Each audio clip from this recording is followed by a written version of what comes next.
presented by GoPro. Florida State looks to continue its march towards the BCS National Championship game as the Seminoles visit Gainesville to face rival Florida. The Gators suffering through their worst season in over 30 years, and today they face Jameis Winston, the leading candidate for the Heisman Trophy. He's also part of an ongoing investigation into a sexual assault complaint. No charges have been filed, and there is no change in his playing status.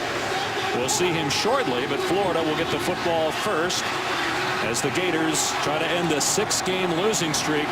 They will not be playing in a bowl game. That ends the longest streak in FBS of 22 consecutive years. This is their bowl game, and it's against their rivals. We'll see if they rise up and play like the team we saw early in the year when they were a top 10 squad to start the season.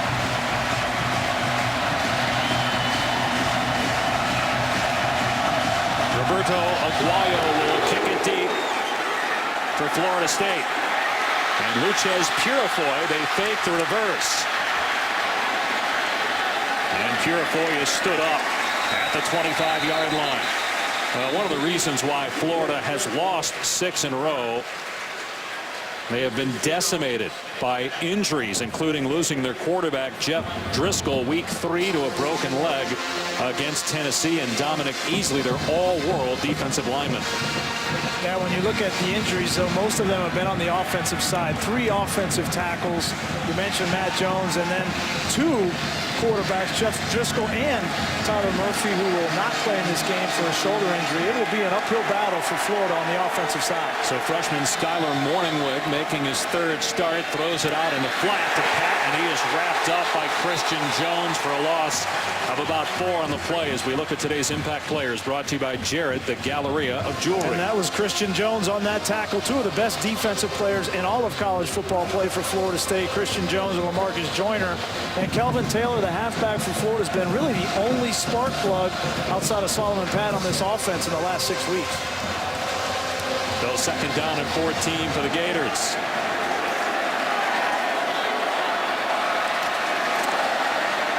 And here's Taylor, can't find a hole, wrapped up by Timmy Jernigan. So it'll bring up 3rd down and long. So with Driscoll out and the injury to Tyler Murphy, Morningwig, whose father Marty is with the Philadelphia Eagles, former head coach of the Detroit Lions, against Georgia Southern last week, threw for only 122 yards. They lost that game. First time in school history they lose to an FCS opponent. And Morningwig has to be smart in this game, not try to do too much. Right off the bat, a 3rd and 15 here, backed up inside your own 25-yard line. It's got to be smart. Turnovers on offense for Florida could lead to a blowout. Morningwig with time, and underneath, it's caught at the 30-yard line, but short of the 1st down is Ahmad Fullwood, so they'll make it a little bit easier for their punter. But Florida goes 3 and out in its opening drive. And really the question coming into this game was the matchup of Jameis Winston against this Florida defense. We'll get our first chance to take a look, but Florida defensively, despite how bad the season has gone for Florida, they have still been consistent. They're the 2nd-ranked defense in the SEC and number 1 against the pass, so it'll be a challenge for Jameis Winston.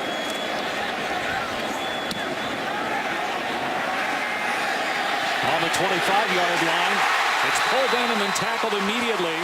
Kenny Shaw wrapped up by Cody Riggs, the gunner. And so Florida State will start just shy of its 25. Jameis Winston, will it be 2 straight years where a freshman wins the Heisman Trophy? Johnny Manziel last year, who replaced a 1st-round pick in Ryan Tannehill. Jameis Winston replaces a 1st-round pick in E.J. Manuel. And his team is undefeated, trying to go 12-0 for the first time since 1999, their national championship season.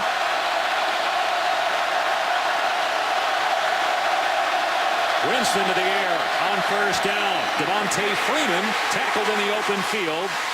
by Darren Kitchens after a short gain. I think the biggest thing with Jameis Winston and talking with Jimbo Fisher, everybody talks about his size and his arm strength and the leadership. Really, he's been one of the most accurate quarterbacks in college football this year, and I believe that's been one of the biggest reasons for such success that he's had. Now, it'll be different to see. He's going to need that accuracy against the Florida defensive backs who play man coverage on every snap. We went to a practice early in the year, and the ball never hit the ground. Benjamin wrapped up and brought down for a loss. It was Purifoy. And a little extracurricular activity. No shock in this rivalry. Let's check in with Tom Luginbill for Florida's impact players on defense. Well, there's no question that the best defensive secondary Florida State will face all year long is the Florida Gators. Whether it's Marcus Roberson, Loucheiz Purifoy, or the true freshman Vernon Hargraves, they will challenge Kelvin Benjamin, Kenny Shaw, and Rashad Green all day long. And a third down and long for Winston and the Seminoles. Florida bringing pressure. And Winston's pass is caught for a first down at the 40-yard line by Rashad Green. Now, the ball came out, but they ruled it forward. Progress was stopped at the 35. You mentioned pressure from Florida defensively. Two backers on the inside. Great pickup, flush by that offensive line. Jameis Winston all year has had perfect pockets to throw from, and then here it is, the hand battle on the outside. Hargraves against Green. That time Green wins by a little. Winston grew up in Alabama, didn't know much about this Florida State-Florida rivalry as his pass is dropped by Devontae Freeman, a shot by Brian Poole, but there's a penalty flag in the backfield, likely on Florida here for the hit on Winston. Well, you want Florida to come out aggressive with passion. Foul, roughing the passer, number 55 on the defense. But you don't want to have penalties like this, and it's a fine line. And Darius Cummings comes in, balls out, and he takes 3 steps before he hits Jameis Winston, and that's that fine line that you want that passion, but you want to be smart too. Florida State doesn't need any help. They're pretty good without the penalties. They've scored more than 40 points in 11 straight games. That's an NCAA record for a single season. The all-time mark is 13 straight games over 2 seasons with 40 or more points. Winston stepping up, airing it out. And it's broken up and picked off by Purifoy. What a play by Loucheiz Purifoy. And Winston turns it over.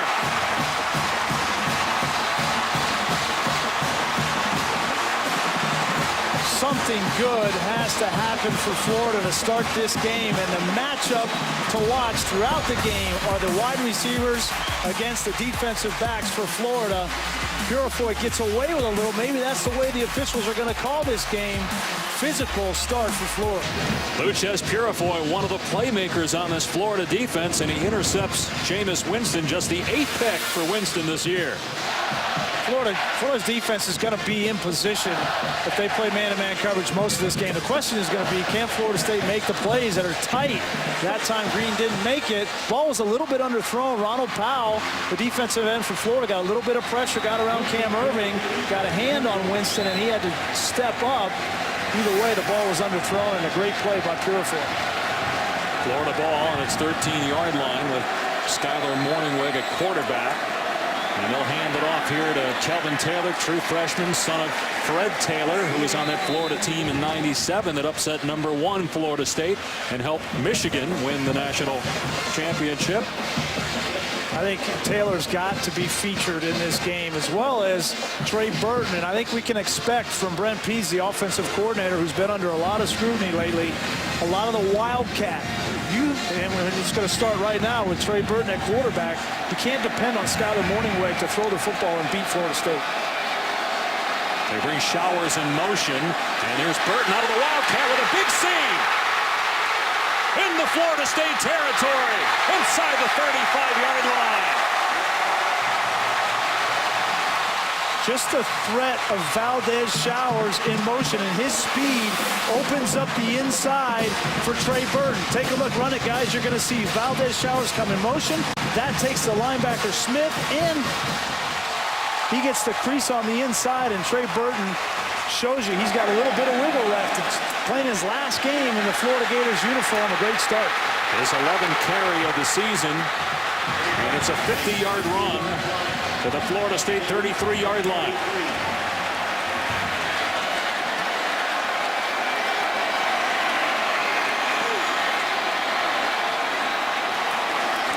Back to Taylor.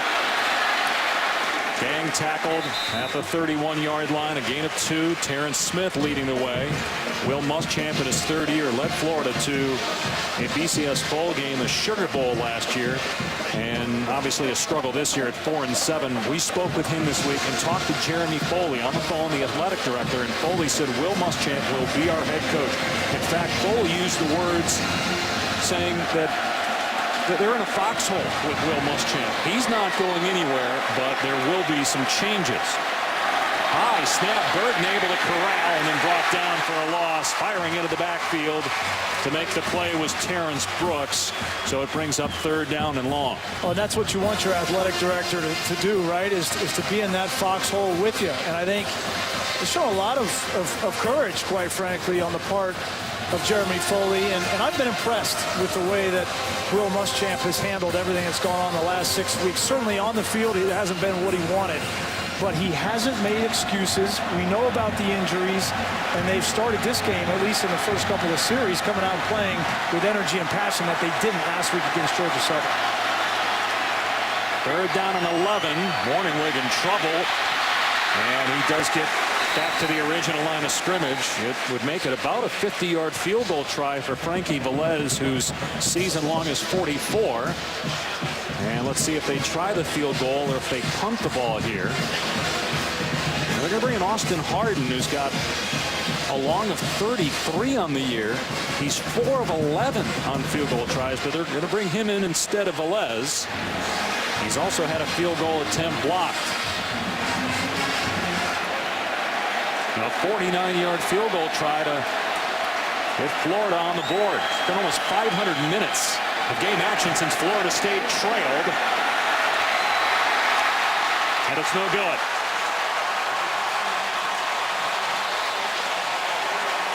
So a 50-yard run by Trey Burton, but the Gators unable to capitalize. Harden misses from 49, and we're still scoreless midway through the first. Attitude, right? You got to sell out on defense. That's your best unit. You got to strip the football, play the ball in the air, man-to-man coverage, which Purifoy just did, and then you have got to match the intensity which they had early in this game. And you can't, if you're a defensive player for Florida, you can't depend on your offense to come out and score 25, 28 points. You have got to get the ball on defense. If the ball's on the ground or in the air, you got to intercept it, pick it up, and score. You got to have that attitude, I think, if you're going to stay in this game. Trey Burton had a 50-yard run, then had to leave the game because of an injury. We'll keep you updated on his status. 2nd down and 9 after a 1-yard gain. Pressure coming. Winston, and dropped by Benjamin in midfield. So it'll bring up 3rd down and long. He's been pretty good this year. 36 catches, 9 touchdowns, and he might have had number 10. He had a head of steam. Absolutely. Great pickup of the blitz. Jameis Winston sees it, puts that ball right on the money, and Kelvin Benjamin just a little bit of lapse in focus there as he's wide open. Perfectly run route. They got a rub against man-to-man coverage, and so far early in this game, defensively, Florida has been up to the challenge. See if they come after Winston here. 3rd down and long. Winston, and there's a flag. Intended for Kenny Shaw, and Vernon Hargreaves III, who's had a terrific season as a true freshman, was all over him. So an easy call, pass interference, and an automatic 1st down.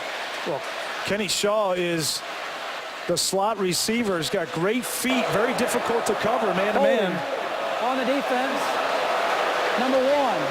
That's a 10-yard penalty with an automatic 1st down. But Vernon Hargreaves is one of the best cover corners in college football, even as a true freshman. Wasn't pass interference there. The question is, when he came out of that break, did he tug on his jersey a little bit? Because they ruled holding, which means it was before the throw. A first down for Florida State. Winston 3 of 5 passing with an interception so far. Comes in the leading candidate for the Heisman Trophy. Devontae Freeman wrapped up in the backfield, but somehow squirted out of there and got positive yards. A gain of about 3 as we say hello to Reese Davis in the studio. All right, guys, time for a Dr. Pepper 10 conference update. Duke playing North Carolina. Duke wins. They go to the ACC championship game. Marquise Williams in at quarterback.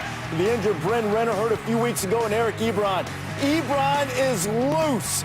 Didn't quite make it to the end zone, but the Tar Heels have scored first, 7-0 North Carolina. And, of course, Florida State will be in the ACC title game next week as Winston airs it out. What a catch by O'Leary at the 30-yard line. A terrific grab by Nick O'Leary, his 28th reception. O'Leary was matched up on Cody Riggs, the safety, and O'Leary's big enough at 250 pounds that the top of his route just gets away with a little bit of push on Cody Riggs and then makes an outstanding grab. Don't see many old school guys without the gloves and the pads and all that. Here's one of them, 24-yard pass play at the Florida 30-yard line. Winston leads the nation in pass efficiency, trying to break Russell Wilson's FBS record. Here's Freeman on the toss. Knocked down inside the 25-yard line by Jalen Watkins, but that's a good pickup on first down. About 4. This is the area of the field where Jimbo Fisher and Jameis Winston love to take shots at the end zone. The 25-yard line, the fringe area. You can still have play action and throw the ball in the end zone. Florida's got to be ready for it.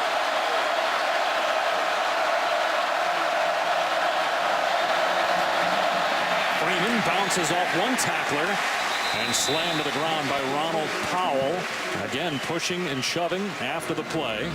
So a 1-yard pickup, another third down here for Florida State, coming in number 2 behind Alabama in the BCS standing. And now a 3rd and 6. Traditionally a blitz down for Will Muschamp in this Florida defense. They've been outstanding on third downs throughout the course of the year, but they're going against Jameis Winston, who's one of the best quarterbacks in all of college football, throwing the ball on third down against the blitz. Well, he talked about his accuracy, 5th in the country at 70%. Third down and 5. Winston, little pressure, and he's sacked at the 33-yard line. Near on ball gets to the quarterback. It's 4th down. And they might be out of field goal range at the 33-yard line. Well, here's Ball right here. You're going to see him. He's going to come, and Freeman's going to try to pick him up. He picks him up initially, and that's all you can ask from a back is to get that one hit on a linebacker, and then that ball has to come out. But the man-to-man coverage downfield forced Jameis Winston to pull it down. It comes up with a big sack. Roberto Aguayo has missed 1 kick all year. Field goals, extra points. 1 kick as long as 53. This is a 49-yarder. And he'd have made that thing from 59. Wow. The freshman, Roberto Aguayo, now 16 of 17 on field goals this season. So a missed 49-yarder by Florida. A made 49-yard field goal by the Seminoles, and they have the first quarter lead on the road. He absolutely crushed that thing. Tonight, Texas A&M Missouri and UCLA. Number 1 team in the country. Florida won that game, and the guy next to me has a nice shiny ring on his finger. And it may not be there if Florida State wins that game. Really? It's a national title. Really? Is that where you're going to go? Has nothing to do with that game. Nothing to do with the other game going on right now, though. I won't even tell you the score there. I don't know it, though, actually. Purifoy on the return. Past the 25-yard line to the 27. Christian Jones on kick coverage. You're makes the tackle. You're unbelievable.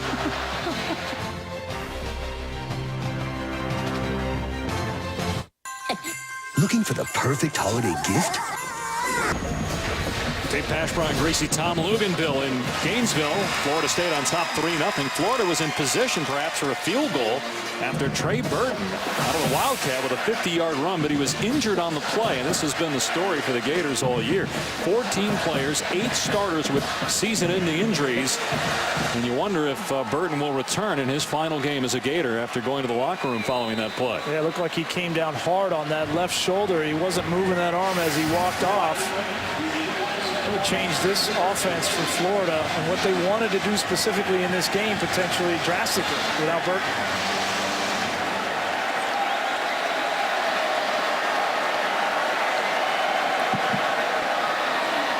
Here's Matt Brown on the carry and doesn't get much. Christian Jones made the hit.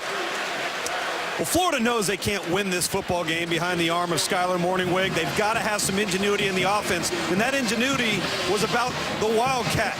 It was about Trey Burton. So now you're going to look at number 10, Valdez Showers. You're going to look at number 21, the true freshman, Kelvin Taylor, and how they can maybe take over that role, because that's the option principle and the zone read looks that this offense has to have to create some problems for Florida State defensively.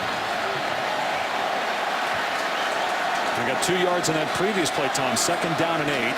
Morningwood has time, and the pass was woefully underthrown, but it is caught by Clay Burton for a first down. You know, Brian, Brent Pease, the offensive coordinator, has been criticized for a lack of creativity.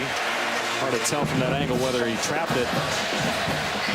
And think about it, Pease came from Boise State where they were known for creativity, but this has been an offense that has really struggled. 111th in the country this year, 103rd last year, and 105th in 2011 when Charlie Weiss was the offensive coordinator. And you got to have the pieces, right? I mean, you can't lose 3 tackles, your starting tailback, your top 2 quarterbacks, and hide behind the veil of got to be innovative, right? It's hard to be innovative when you don't have the players. Here's Matt Brown shaking a tackle and getting up to the 45. Was surprised they didn't blow it dead there just to take a look. They must have been sure that it was a catch. But last year they won 11 games, and they averaged 150 yards a game passing, and they still won 11 games. And what Bill Muschamp will tell you is, as a coaching staff, they didn't get dumb overnight. Right? And so I think part of it is a lack of innovation. Part of it, most of it, is the injuries. But now when you lose Trey Burton and you're not able to run the Wildcat in this game, it's going to put them even more behind the 8 ball. Here's a screen to Showers. Got blockers out there. Showers went down awkwardly at the 46-yard line. A 2-yard pickup. 3rd down. You know, the run game for Florida, and talking to Brent Pease in pregame warm-up, I asked him point blank, I said, what are you going to have to do to try and move this football in the run game? And he said, quite honestly, I don't think Florida State's been challenged at the point of attack the way I believe that we could challenge them. Am I saying we're going to run up the field, up and down on them? No. But I do think that we're big and we can lean on them, and we're going to have to count on these backs to find some creases and really press this Florida State defense, put them in a phone booth, which opponents prior to this game have not been able to do. I'll see here, you would assume a pass play on 3rd down and 5. Florida 0 for 2 on 3rd down. Here comes pressure. Morningwig. Oh, and it was dropped. Morningwig did well despite taking a hit to get rid of that pass.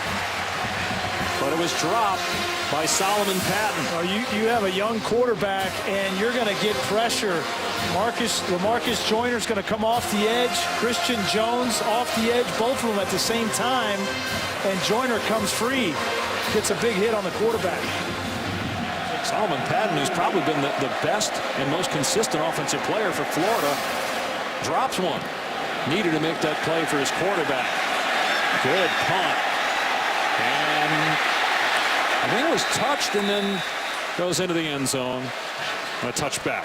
So come out to the 20-yard line as we check in with Reese in the studio. All right, guys, Taco Bell studio update. Michigan had put together the first 99-yard touchdown drive against Ohio State in 10 years, but Braxton Miller answers to Devin Smith for the score, and they are locked up at 7. It's on ABC. Buckeyes trying to remain undefeated. Wow, so Michigan with a 99-yard touchdown drive against the Buckeyes, but Braxton Miller able to bounce back.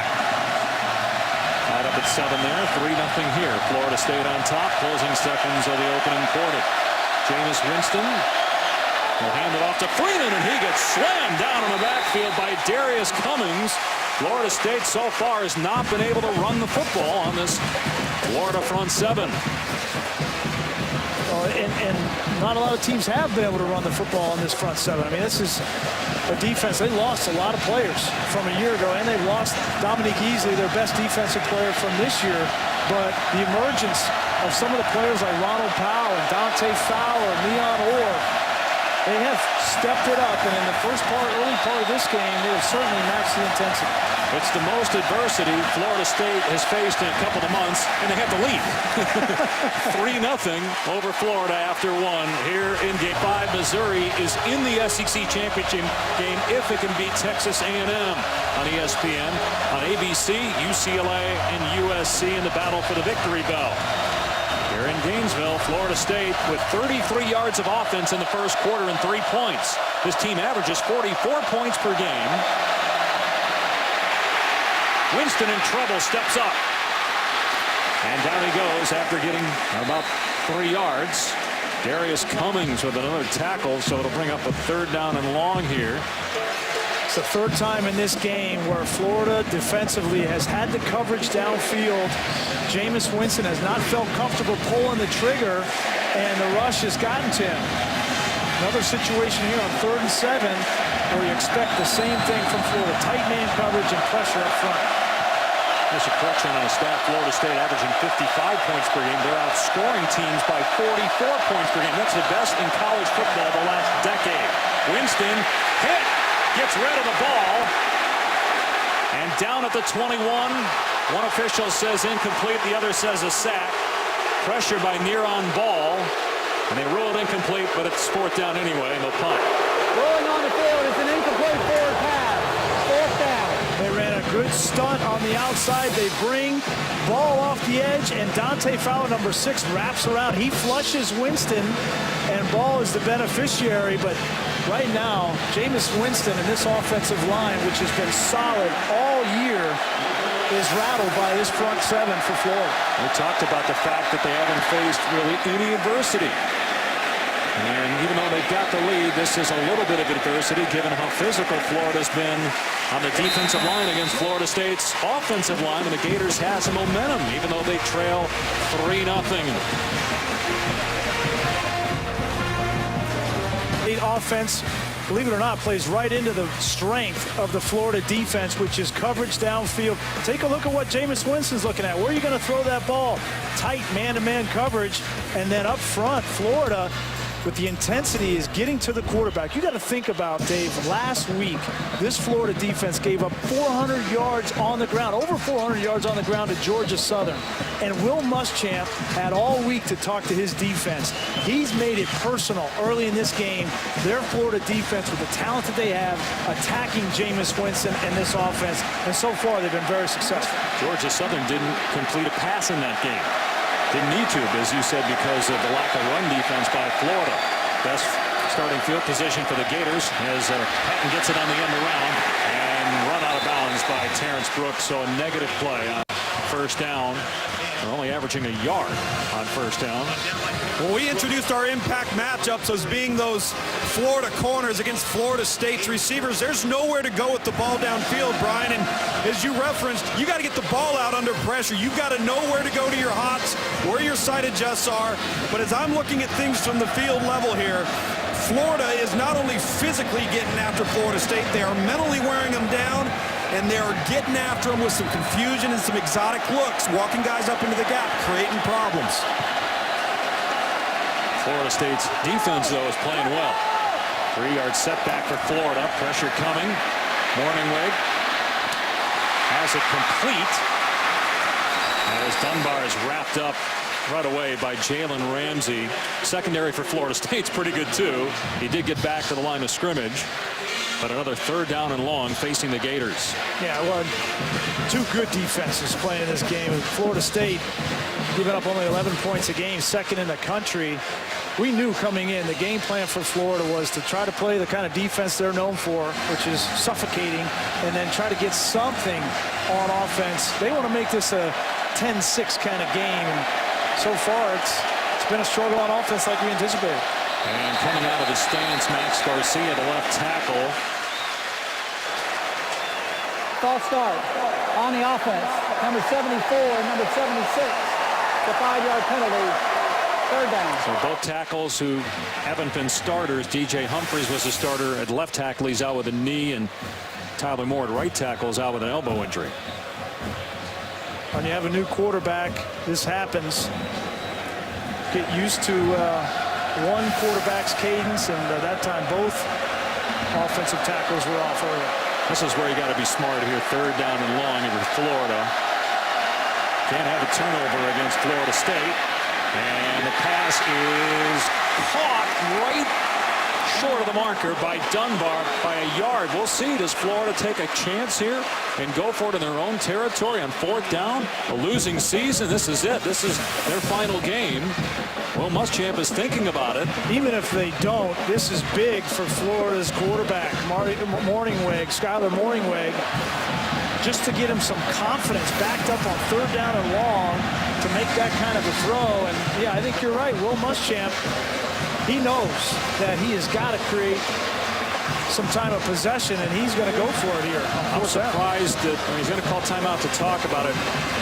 Surprised they're not going to stop and look at it a little bit longer here, because boy, you can challenge a spot with respect to a first down. It's fourth. The Seminoles with a 3-0 lead, and Florida on fourth down and 1 from its own 42, electing to go for it.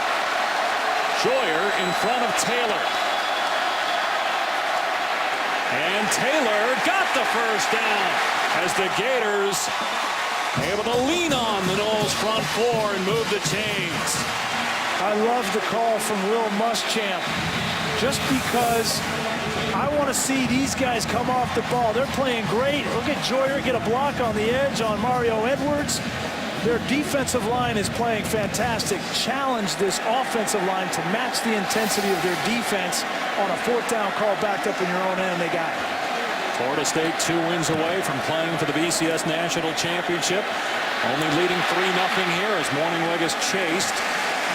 Incomplete as Lamarcus Joyner, who's a finalist for the Bronco Nagurski Award, goes to the best overall defensive player in college football. Not a big guy, 5'8", 190, but you said early in the year when we had Florida State that you thought he was one of the best defensive players in the country. He's not just one of the best defensive players in the country. He's one of the best players, period. And people should be talking about him going to New York for the Heisman Trophy. I played with a guy named Charles Woodson that played a little bit of offense and special teams, where Lamarcus Joyner is playing that position for Florida State. Blitzing.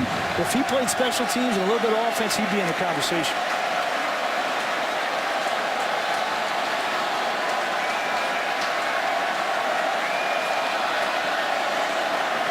Morningweg on 2nd and 10, throws complete to Patton. He's wrapped up immediately by P.J. Williams. A gain of about 4. At least that gives Skyler Morningweg a manageable third down. He's actually looked poised so far. Well, I think what's happened here early in this game is Brent Pease, the offensive coordinator, wanted to use some of the Wildcat with Trey Burton. Now that Burton is out, they've had to adjust and really use Morningweg. You're going to have to throw the ball quick. Pease didn't feel like he could block this front for Florida State in the passing game for a long time, so the ball has to come out in the quick passing game. He's 7 of 9, Morningweg, for 42 yards.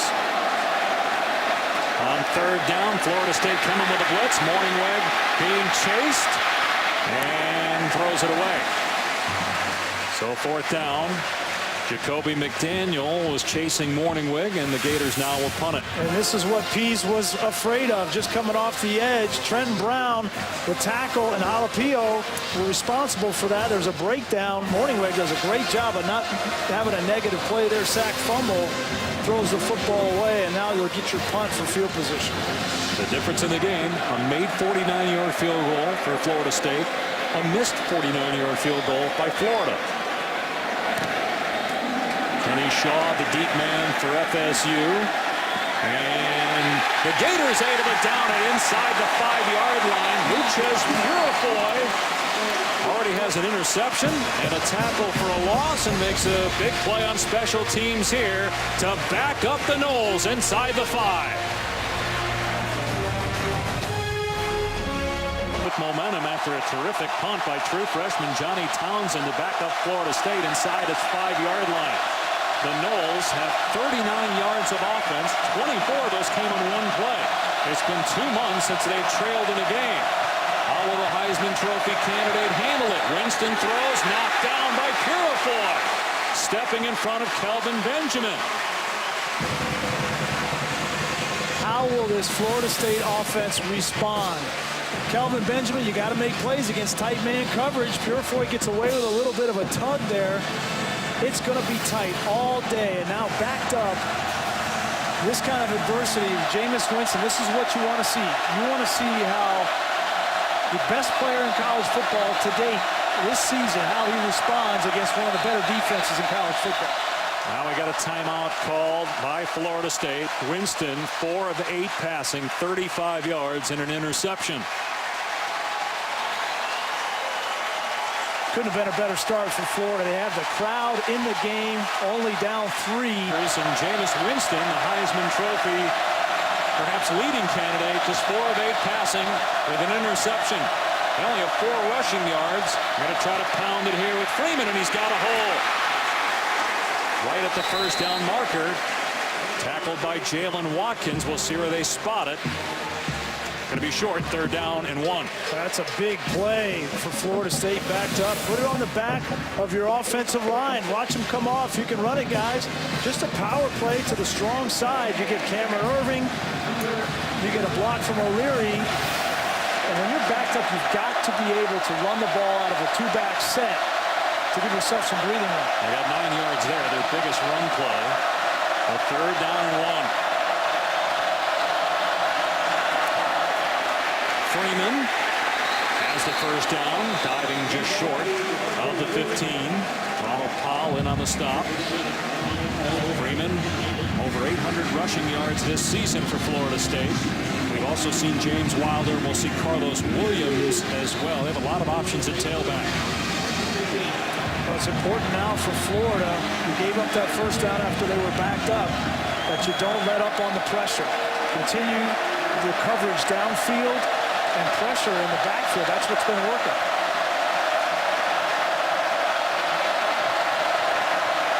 And talking with Jimbo Fisher, nothing has phased Jameis Winston. Not the off-the-field adversity, as Freeman is past the 20-yard line, knocked to the ground by Darren Kitchens.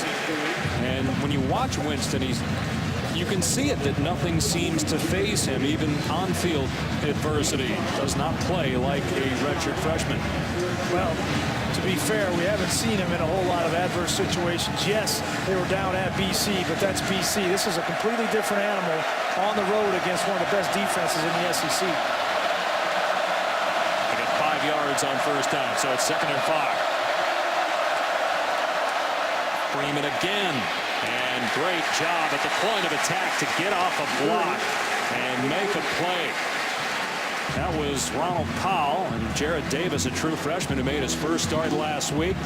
We got Antonio Morrison, a linebacker, out for the year, and then Michael Taylor, their leading tackler, sprained his MCL last week and lost against Georgia Southern, and he's out today. Well, and give this defensive line credit for coming in. And after last week, they played Georgia Southern, got cut on every single play. Leon Orr and Damian Jacobs, and they have not let that get into their head as they approach Florida State's offense this week. 2 of 4 on 3rd down so far. Winston gets hit. Oh, still completed it to Freeman for a first down at the 31-yard line. Darren Kitchens put a lick on Winston. That tells you about his strength, because that pass was right on the money. Well, they brought the blitz on the weak side with Kitchens, and the rotation allows Deontay Freeman to be open. It's great recognition from Jameis Winston of the blitz, getting rid of that ball before you get hit and knowing exactly where the weakness in the defense was.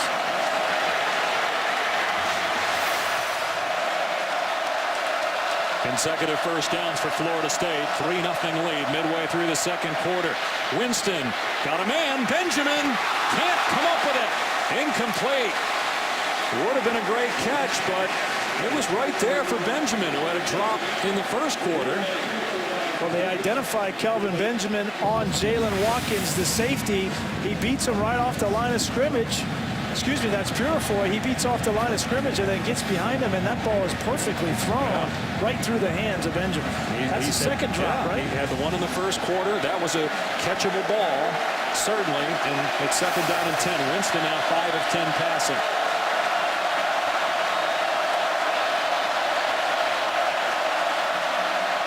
Winston in trouble, wrapped up, gets out of there, but now can't get away from Ron Cox Jr. Sacked near the 20-yard line. Jonathan Bullard was there first. Yeah, Bullard just shot off the line of scrimmage. Beat the offensive line. Take a look. Here he is right here. He's just going to beat the offensive lineman. That's Bobby Hart.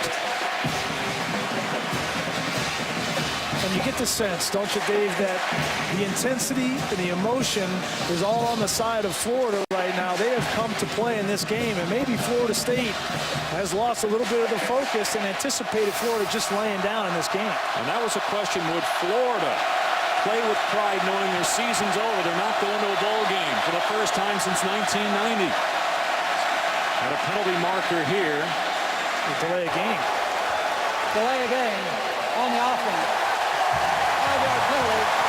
Third down. It was interesting. We asked Jimbo yesterday, what's the weakness of your team? And he said, that's a really good question. I don't know if we have one. Maybe we're seeing it here in the first half, that if you're physical with their offensive line. Well, you know, he hesitated and asked him what he needed to improve on. He couldn't find a whole lot, but certainly he's going to learn a lot about his team in this kind of environment and what they're made of down deep. Let's see how Florida handles this. Do you come after Winston here in 3rd and 26, or do you play it safe?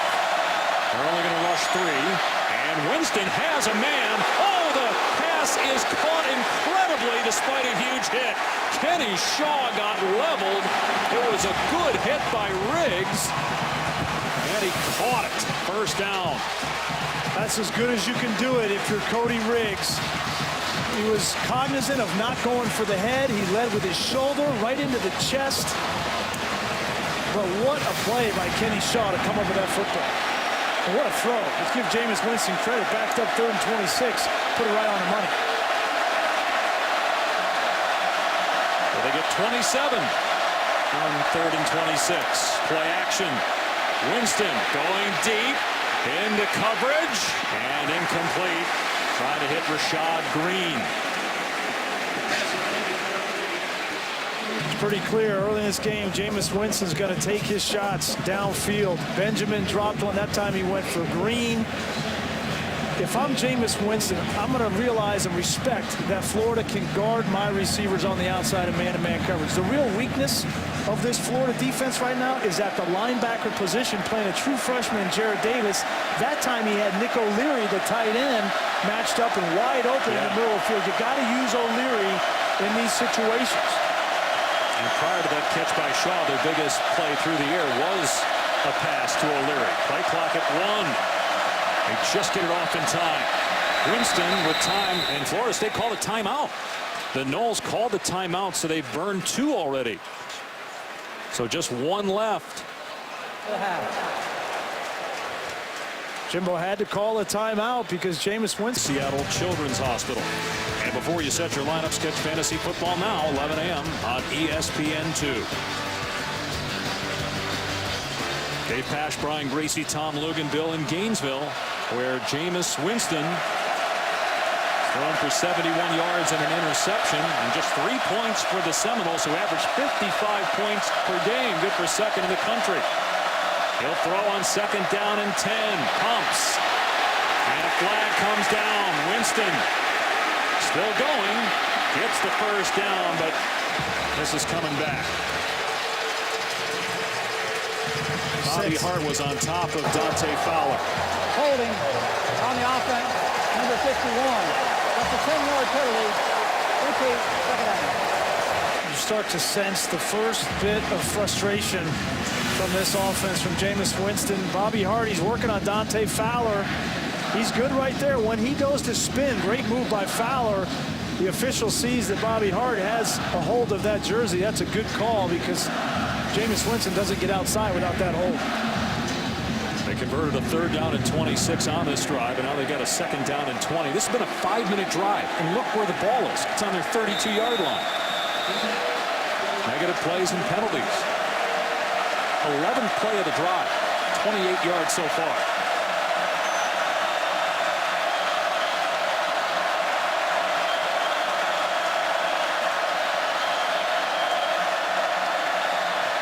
Winston with a ton of time going for Benjamin, and it's caught in Florida territory at the 45-yard line.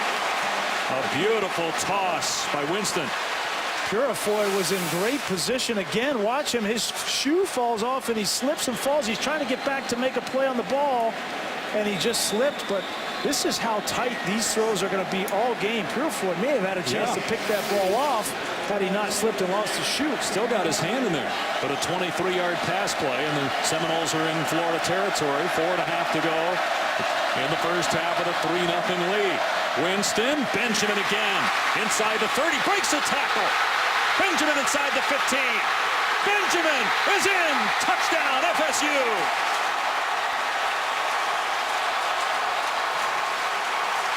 And Jameis Winston matches the school record for touchdown passes in a single season, set by Chris Winkie when he won the Heisman in 2000. Will Winston win it in 2013? It's a great response from Jameis Winston and from Kelvin Benjamin, who has dropped 2 passes already in this game, but comes back and makes 2 big grabs to increase this Florida State lead to 10 points. 10th touchdown grab of the year for Benjamin. 10-0 Florida State. And Florida has been living with the blitz, and this time they're going to bring it here, and you're going to see it leaves man-to-man coverage on the weak side to Benjamin on Brian Poole, who's the reserve nickelback, and just not big enough. Poole is. He's only 205 pounds against Benjamin, who is just too big and physical. And you see that wide open lane on the inside because of those blitzing linebackers. Benjamin has really taken a big step as a sophomore this year. Had a couple of drops earlier in this game, but some big catches on this 12-play, 96-yard drive. And now what if you're Florida? You've played your tails off on defense. You're down 10-0. Florida State has momentum back. And how can the Gators answer with the struggles they've had on offense? Well, they're not going to find that magic offense in a bottle, if that's what you're asking. But I think Florida has played exactly the way that they wanted to play. It's just without any offense, it's going to be hard to continue to keep up with this Florida State offense. But the biggest thing out of that drive, you get the ball on the 4-yard line if you're Florida State, and you persevere. You have some mistakes. You have some penalties. They overcome a 3rd and 26. That's what is so exciting about this Florida State team, and the resilience and the leadership of number 5, who just refuses to lose any kind of confidence no matter what the situation. He's now 8 of 14 for 139 yards, an interception, and a touchdown. And now Aguayo will kick it deep.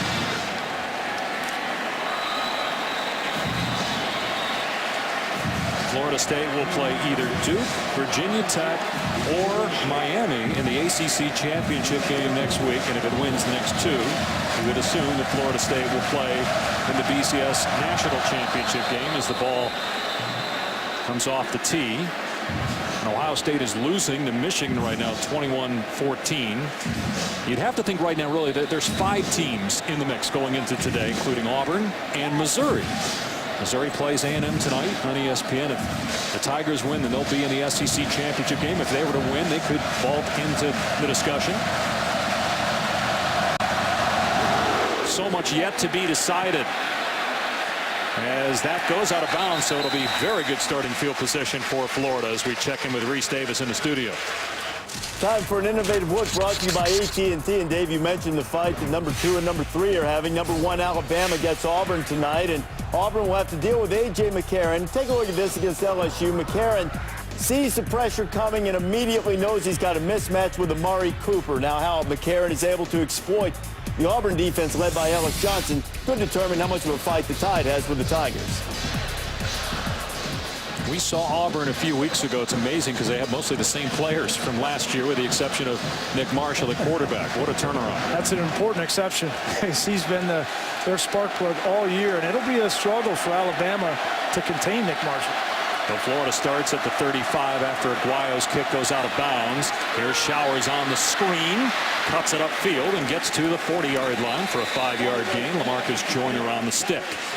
Well, let's look at today's Aflac trivia question. How many times has a team from the state of Florida appeared in the 15 BCS championship games played to date? That's a good one. Do you have a guess?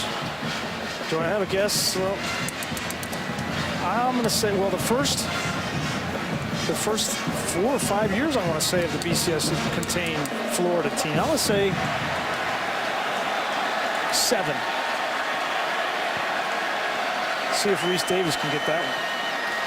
Oh, big hit by Edwards on the ball carrier Showers, so no gain on the play. Or Mac Brown, excuse me. Mac Brown, the ball carrier. So 3rd down coming up. 3.5 to go in the half. Florida State leading 10-0. 3rd downs here is where not only do you miss Trey Burton from the Wildcat position, but you miss him from the wide receiver position as well. He was their 3rd down target. So they're really missing Trey Burton. The substitute now has got to be Flowers, number 10. He's the one that's most electric with the ball in his hands. Yeah, Burton, no update on him. He got hurt on a 50-yard run for the first quarter. It was a blitz from Florida State. Morningweg, and Showers can't make the defender miss. Great open field play made by the corner, Ronald Darby, and that forces Florida to punt the football. Well, Florida got exactly what they wanted. They read the blitz on the inside. You just flip the ball out to your most elusive player, and he tries to make a move on Ron Darby and can't. And that's why Florida State's defense has been so good. We always talk about Christian Jones, LaMarcus Joyner, Ron Darby coming back from that groin injury early in the year and now almost back to 100% has really ratcheted up the ability of this defense to stop offenses. Number 2 in the country in pass defense, Florida State. Number 2 in points allowed. They have 23 interceptions on the year. 16 different players with a pick for Florida State's defense. And the fair catch made at the 26-yard line by Kenny Shaw.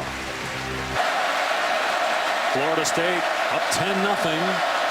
Only one timeout to work with as Winston throws complete.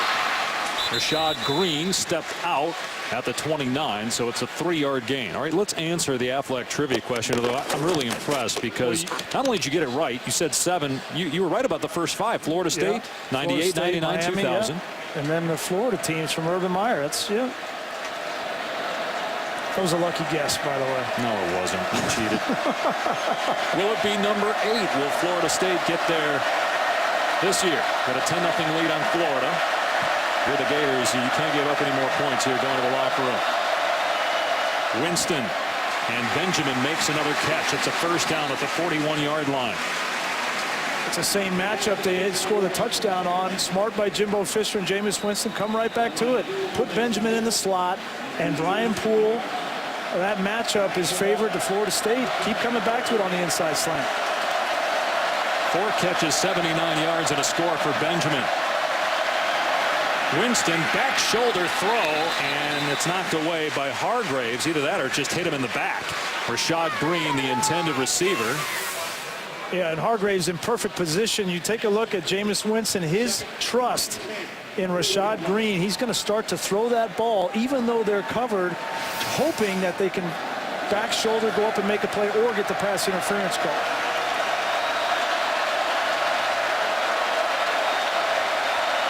Florida hasn't been able to get much pressure on Winston the last couple of possessions. Catch made, but not much, as Rashad Green is knocked out of bounds by Hargraves again. So 3rd down, clock running. They have 8 yards to go for the first down. 1 minute remaining in the half.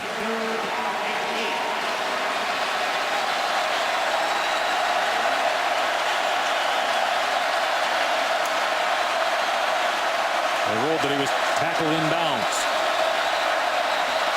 And now penalty marker. That'll stop the clock with 49 seconds left. Ronald Powell appears to be the guilty man. Jumped into the neutral zone. Didn't appear that he was drawn off by the center, Brian Stork. Offside on the defense, number 7. That's a 5-yard penalty. It will be third down. You go from Florida 3rd and State 8. will decline the 10-second runoff. 3rd and 8 to 3rd and 3. Florida State declining a 10-second runoff. Obviously, they want time.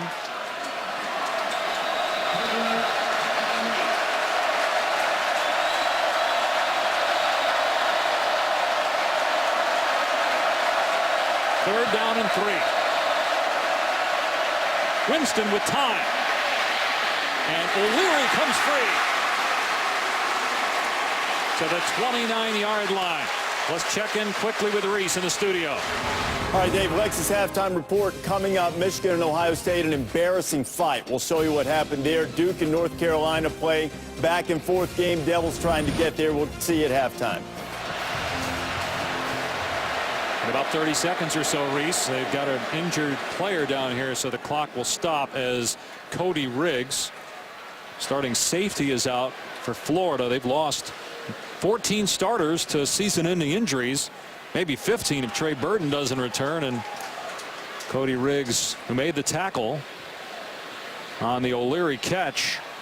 What a play by Winston, though. This is the second time you and I have seen him in person. I know we've watched him a lot on TV, but for a guy that's a redshirt freshman, just his accuracy and poise, Brian, is impressive. Well, and the patience on that last throw to O'Leary. Florida played a little bit of a different coverage. They played a 2-deep man under coverage, which they only can rush 4. And as Winston's been getting hit repeatedly in this game, for him to recognize that, stay in the pocket, be patient, and give O'Leary time to beat man coverage and then throw an accurate ball, that's the kind of maturity and an inflappable approach to the game that Jameis Winston has really surprised Coach Jimbo Fisher with.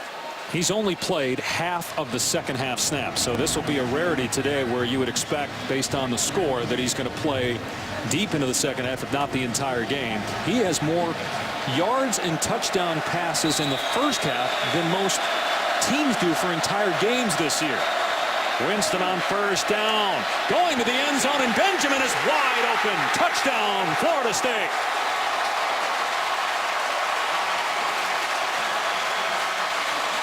In a heartbeat, it's 16-0 after it looked like the Gators might take it to the locker room down just 3. And that's the backbreaker. It was Jimbo Fisher, Jameis Winston just refused to let off the gas pedal, despite the fact it's been a struggle early in this game for them on the offensive side. They keep throwing the ball down the field, and that aggressive approach nets them a 17-point lead. The Gator defenders felt that Benjamin pushed off, and that's how he got so open down the sideline. Well, it's been Purifoy almost exclusively. This time it's Roberson, number 5, on the outside. Sorry, that's Purifoy again. Yeah, and you can see he gets away with the tug right there. Kelvin Benjamin does. That could have easily been a penalty on the offensive side. You see, they just can't get there. Dante Fowler, and because of that tug, Kelvin Benjamin is wide open. So the last 10 plays for Florida State, 5 of them have gone for more than 20 yards. That third down and 26, when they converted that, you got the sense that, okay, Florida State settled down a little bit. And since then, they have looked tremendous on offense. And it was 3-0. It looked like that was going to be the score going to the locker room. And 2 quick scores by Florida State. And you just wonder, does Florida have enough firepower to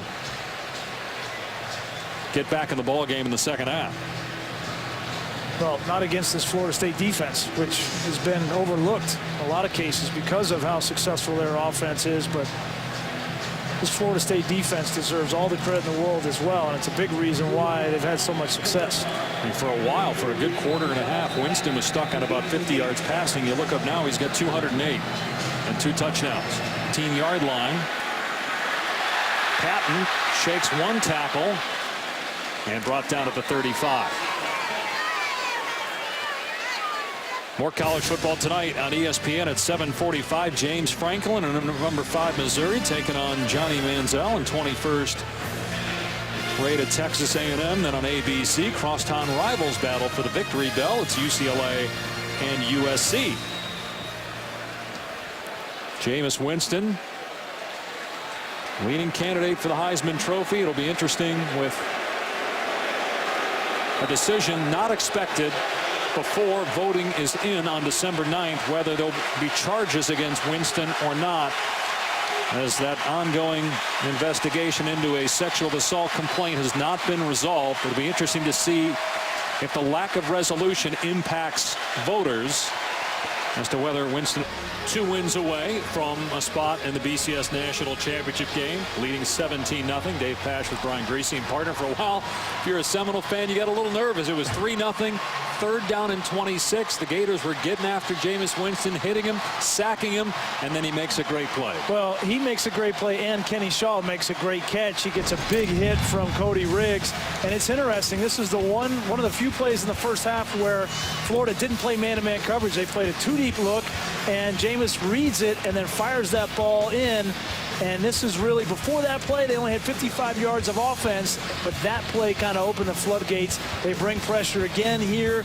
This is the touchdown to Kelvin Benjamin, ISO'd on Brian Poole, the backup defensive back, and he makes a couple guys miss, and that really changed the complexion of the first half. At that point, Winston had around 44 yards passing. He has 208 now and 2 touchdowns as he continues to improve on his Heisman campaign. 34 touchdown passes, a single-season school record, breaking Chris Winke's mark set in his Heisman season of 2000. And Florida State will get the ball to start the second half.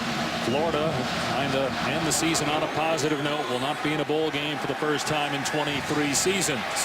Kermit Whitfield on the return for Florida State and tackled at the 20-yard line. Time now for our Discover Game Changer, brought to you by Discover Cars. And a big surprise here. Number 5 for Florida State. They have lived on his arm all year. They supplement with the running attack of Devontae Freeman. But make no mistake, Florida State's offense has been the passing game with Jameis Winston. And I was impressed in the first half, taking these hits, being challenged in the secondary with these cover corners for Florida. Jameis Winston did not flinch. He continued to throw that football. One of the most accurate quarterbacks in college football, 70% completion rate. Hasn't been in a lot of second halves this year. Starts the second half here. They've been blowing teams out. Freeman gets about 3. Let's get Tom Luginbill on here from things from the Florida side. Well, for the Florida Gators, very disappointing. Trey Burton is out for the rest of this game with a left shoulder injury. And more importantly, they were expecting him to carry the football or have a package that would include him in at least 35 plays. That no longer an option. And talking to Will Muschamp, so goes their season. A 50-yard run, boom, out for the game. And then you start over again on the drawing board. Yeah, they missed a 49-yard field goal on that drive. And now 15 players for Florida and 10 starters out for the season with injuries. Winston not on the same page that time with O'Leary, so it'll bring up a 3rd down and 6. And the other thing that Tom was talking with Coach Muschamp about was, listen, his defense, all they know how to do, all they can do in this second half is continue to fire their gun, continue to bring pressure, continue to play tight man-to-man coverage, and try to make Jameis Winston make those throws. Expect more of the same in the second half from Florida's defense. Florida State has been so good, though, on 3rd down all season, and 5 of 7 today on 3rd down. Winston with time, knocked away, incomplete. Brian Poole running with Kenny Shaw, and it's a 3-and-out. I'll give Poole credit. He was beaten the first half by Benjamin. Makes a great play in perfect position to make that play on Kenny Shaw. The difference between this play and the touchdown he gave to Kelvin Benjamin, there were 2 safeties back there, and so Poole knows he had help over the top, and he could play underneath Shaw and knock that ball down. That's the difference, quite frankly, between how defenses play Jameis Winston and how they play other mobile quarterbacks. They're not as concerned about him running. Roberson waiting at the 35-yard line. And there's no running room. Good punt coverage by Florida State, but decent field position for the Gators to start the second half. Here are our first half stats brought to you by iRobot. Florida with 2 sacks on Jameis Winston, but they could not convert a 3rd down. They had 50 of their 104 yards coming in that one play we talked about. And now they've scored more than 17 points in a half just once this entire season. So you wonder, with a backup quarterback, really the third-string quarterback, do they have enough firepower to actually get back in the game? Well, they started the second half how they wanted to, get a 3-and-out on defense, and now you got great field position at the 40-yard line for your offense.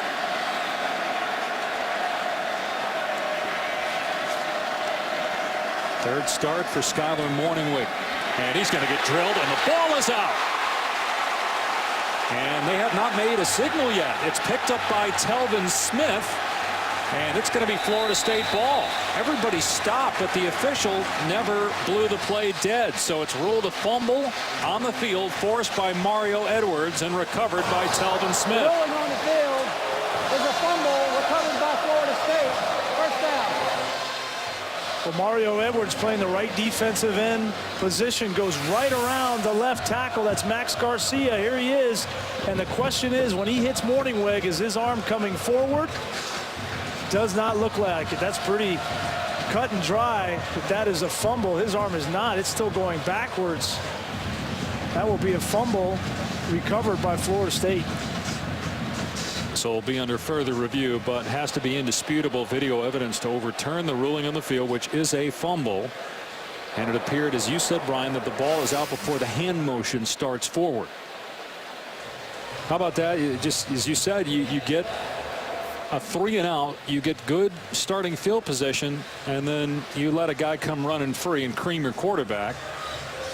Yeah, that's on the just, first play. You know, Max Garcia started the year as a guard, and they wanted him to be a guard. They had to move him to tackle because DJ Humphries goes down and Tyler Moore goes down, and so they have to find somebody to play that left tackle position. So you got now, this is how injuries affect your team. And people say, oh, you shouldn't have to, don't use injuries as an excuse. But what you have is a player playing out of position that gives up a big play in a game, and this is how it hurts you. After further review, the ruling on the field is confirmed. First down, Florida State. Florida State has lived off of turnovers this year. They lead the nation in interceptions. They get a fumble recovery here. Ruling on the field is confirmed, and it's Florida State ball at the 39-yard line. Here's Devontae Freeman trying to pick a hole. Gain of a couple before near on ball makes the stop. And you're talking about the injuries, and as you said in the first half, Will Muschamp not making excuses, but it's a big reason why this team's 4-7. And we had Jeremy Foley on the phone with us, the athletic director here, and he said no matter what happens, Will Muschamp is our head coach. He'll be our head coach next year. He said he just has a feeling about Muschamp that he is still the guy to lead this program back to being a national title contender, as Benjamin makes another beautiful grab. What a dart thrown by Winston. First down. This is a big-time arm right here. And again, they go back to the well with Benjamin on Poole. This ball is thrown perfectly. Can't walk it out there any better to Benjamin. Good coverage by Poole, but this is just too good throwing a catch to defend. I mean, how many throws have we seen with the defender all over the receiver, yet it's in the perfect spot by Winston. Back to the ground. Freeman got a center, Brian Stork, out there trying to block for him, and knocked out of bounds inside the 25-yard line by Jared Davis. And Winston thought there should have been a penalty on Florida, but no flag thrown. One of the things that we've seen in this game, we haven't seen a whole lot this year against FSU, is a team that's talking, chatting up, talking to Jameis Winston, talking to this offensive line. These Florida defenders have not backed down from Florida State, and first time we've seen Jameis Winston give it back a little bit. Problem is they got some pressure on them in the first half, but with all their injuries, they don't have the depth to substitute and rotate and keep those defensive linemen fresh. The same guys playing just about every snap. And now Winston with time, another throw put perfectly into the arms of Nick O'Leary, short of the first down. And really a must stop here for Florida on third down.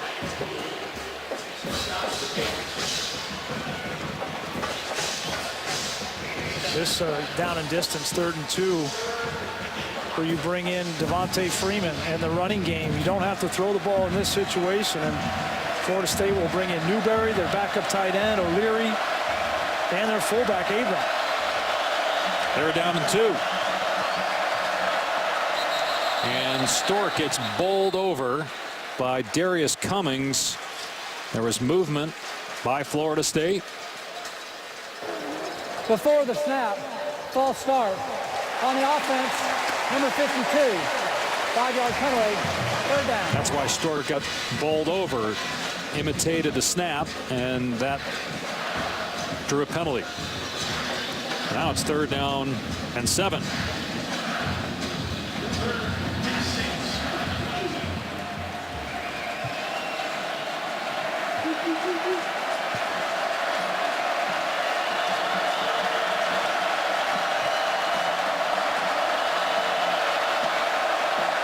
Here comes pressure. Winston's pass deflected and incomplete.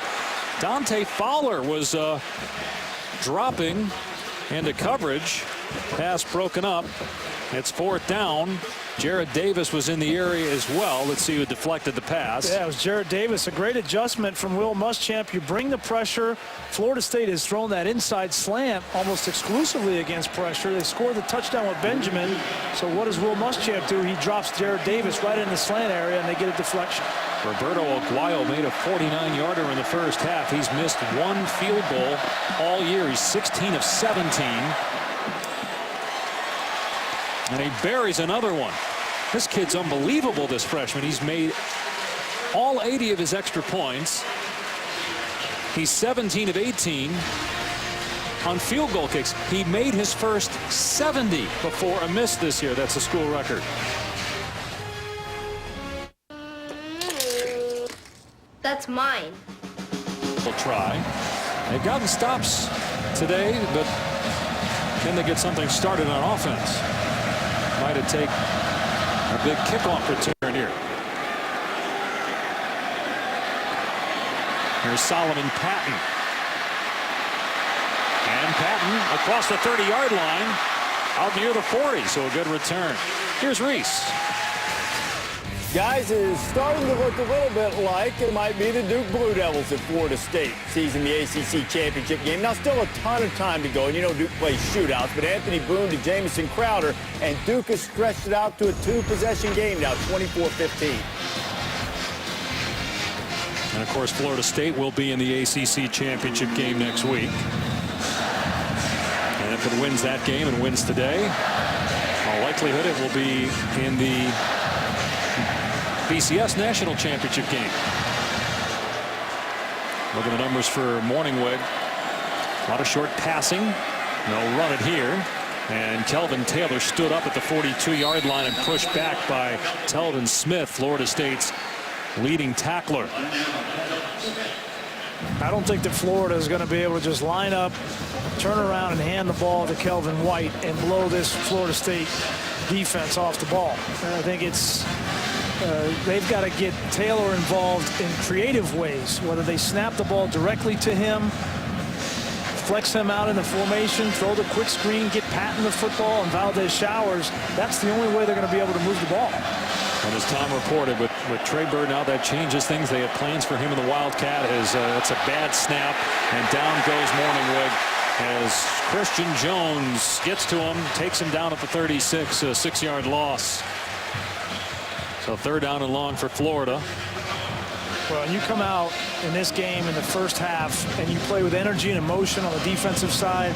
And on the offensive side, what I really wanted to see, Dave, I wanted to see the seniors for Florida up front. Jonathan Harrison, John Halapio, and Trey Burton. Those are the seniors that they have on the offensive side. I wanted to see them come out and play with passion. And we've seen now twice Jonathan Harrison has snapped the ball high. Halapio's been blown off the ball, and Trey Burton is hurt off the sideline. That's why they haven't been able to get anything started on offense. Now you got to protect and give Morningweg a chance for another high snap. And a short throw to Lamont Fullwood, but he's not going to get the first down with that. He gets to the 45-yard line. P.J. Williams on the stop. And Florida will send in the punting team.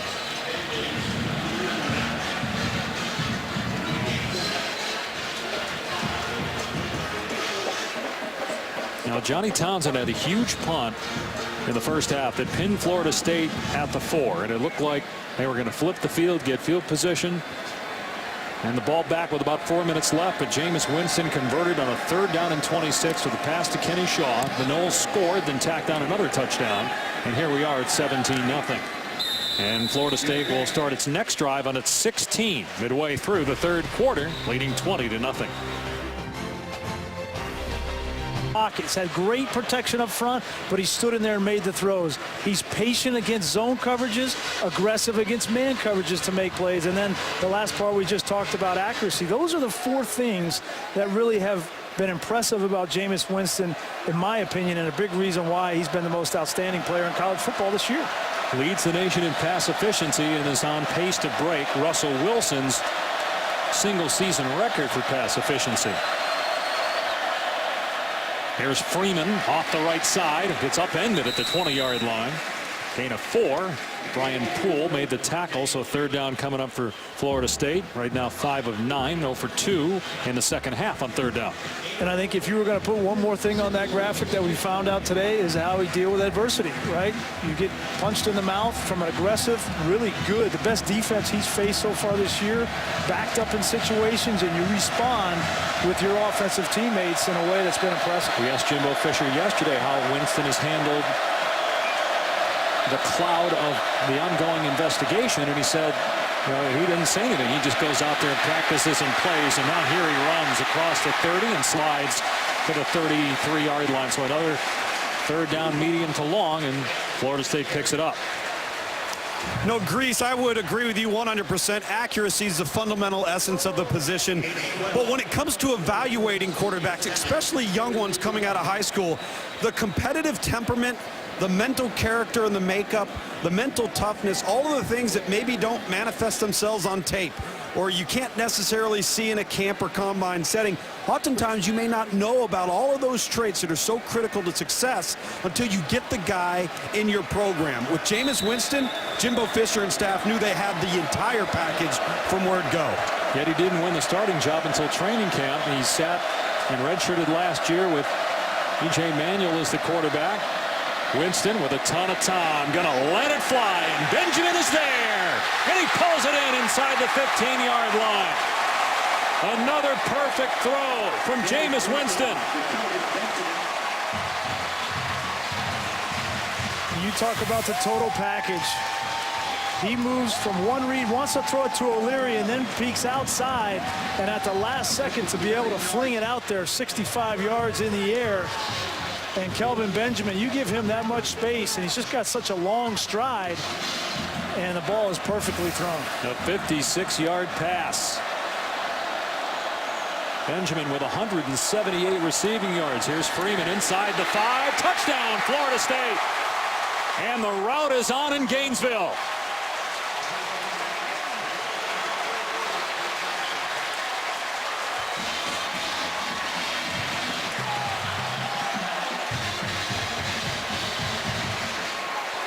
That's the 12th rushing touchdown for Devontae Freeman this season. Another quick drive, 84 yards in a minute 43, just 5 plays. Aguayo. NCAA record for made extra points in a season is 94. And that one just sneaks through the right upright, but he's now 83 of 83 on the year, and it's 27-0 Florida State. Florida State has done nothing but answer questions this year. The question now everybody wants to ask is how will they match up against a really good defense? And you've seen they can continue to be explosive. Nothing. Florida went into Tallahassee and beat the Seminoles last year. Florida State and Florida both played in a BCS game last year. Seminoles hoping to play the BCS National Championship, while Florida will be out of a bowl game for the first time since 1990. Here's Hargraves on the return for Florida, and he will not make it to the 20. Well, Mark Schlabach has been covering the ongoing investigation into a sexual assault complaint that involves Jameis Winston. Let's get the latest from Mark down on the field. Yeah, guys, the case sits in the hands of Willie Meggs, the state attorney for the 2nd Judicial Circuit over in Tallahassee. He told me earlier this week that it could be this week or next week before his office decides whether it has sufficient evidence to charge Jameis Winston with a crime. The date keeps getting pushed back in terms of a resolution. Makes told me the biggest thing right now is his office has a heavy caseload. One of his top assistants is actually set to try a capital murder case this coming week. Tim Jansen, Jameis Winston's attorney, met with Meigs a couple of days ago, tried to see if there was anything they could do to expedite the case, but at this point it's just up to Meigs to come to a conclusion with this case. All right, Mark Fullwood with a catch, might have lost a yard there. And again, no charges filed. Obviously, the status is unchanged for Jameis Winston. And really, the question now is, from a football standpoint, if you have a Heisman vote, it's likely, based on what Mark just told you, that we're not going to know anything new before December 9th at 5 Eastern when Heisman votes have to be in. So does it impact how you vote? The unknown. If there's a charge, if there's not a charge. Well, I think if you're a Heisman voter, it's so subjective. Everybody has their different opinions in the way that they vote. As you see that run by Mack Brown, everybody has a different way of voting, and I think it will affect some voters. But if you were to say to a voter, if you just took what happened on the field, I don't think there's anybody in America that can argue that Jameis Winston has had the most outstanding season by a player in college football this year. So based upon that, which we can't deal in innuendo and what may or may not have happened, based on that, I would say he is the overwhelming favorite to win the award. So even if there's a percentage of voters who decide not to, he may have enough first place votes to win it anyway. Yeah, absolutely. Third down and 10. Morningweg in trouble. Gets absolutely hammered, but dumps it off on the screen to Mack Brown. And it's a first down to the 37-yard line. Gain of close to 20. One of the biggest offensive plays for Florida since that 50-yard run by Trey Burton in the opening quarter. And give Skyler Morningweg credit. He's been battered and bruised in this game. You're going to see the pressure come. He knows he's got the middle screen set up. He's got to take a big hit from Brooks. And he gets that ball out. Mack Brown makes a nice play. The fourth quarter of this game, if I am Will Muschamp, I will be evaluating this quarter in the offseason, maybe more so than any other quarter of football in the 2013 season, to see who wants to fight when the chips are down. Mack Brown gets to the 40-yard line, so about 3 there, brought down by Mario Edwards. And Coach Muschamp has been quoted as talking about those players that want to give supreme effort and energy are the ones that need to sign up to come back next year. If you don't want to do that, then there's no business being back in the Florida football team. And that's why I believe he'll look at this quarter to start to think about next year. Who can I build the future around? And it's got to start with the effort that you're going to give the remainder of this game.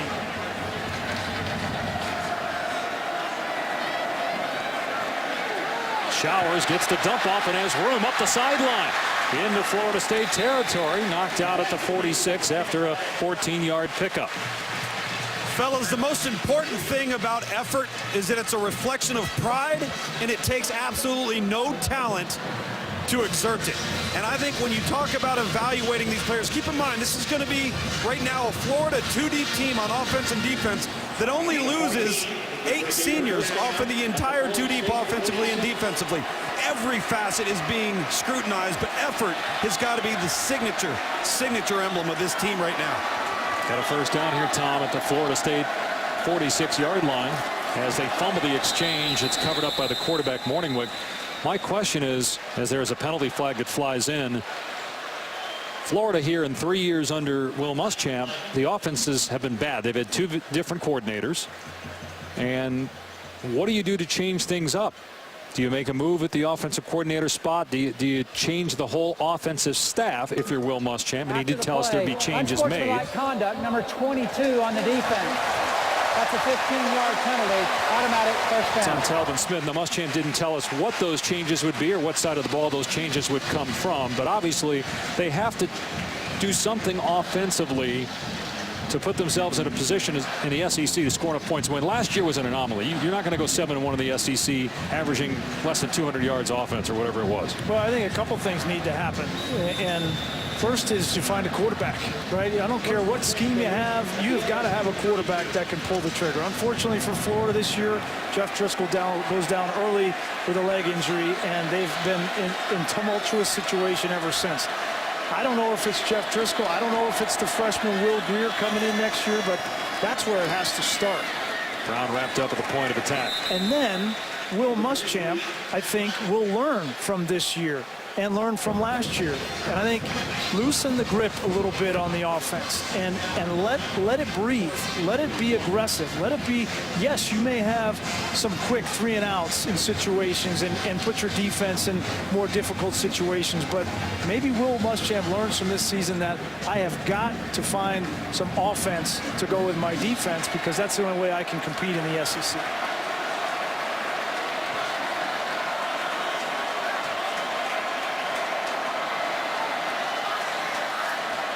And movement by several Gators. LaTroy Pittman was the first man to jump in the slot. Before the play, false start on the offense. Number 76, 5-yard penalty, second down. But ultimately, this is a performance business, and Brent Pease may end up being the scapegoat. In fact, probably the likelihood is that will happen.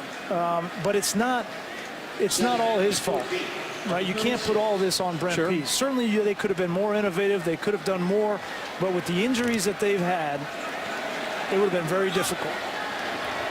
The quarterback, Jeff Driscoll, may be better suited for an offense like they ran whenever Meyer was here, as Brown is stacked up at the 30-yard line, so he gets about 6 yards, and that has to be something that goes into the thinking for Muschamp. Do I want to get an offensive coordinator who's going to play to the strength of our quarterback, if it is indeed Driscoll next year?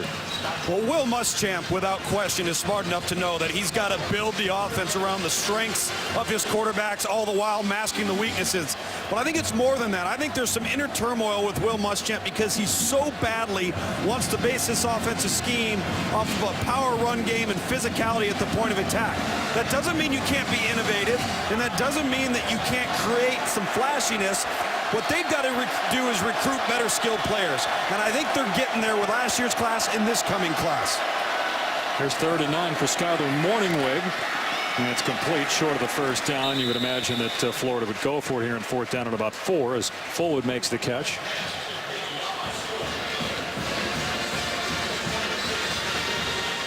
I think what Tom was saying there is you got to get those recruits like Ahmad Fullwood just made that catch, who's a big 6'5", 196-pound true freshman that we're really excited about.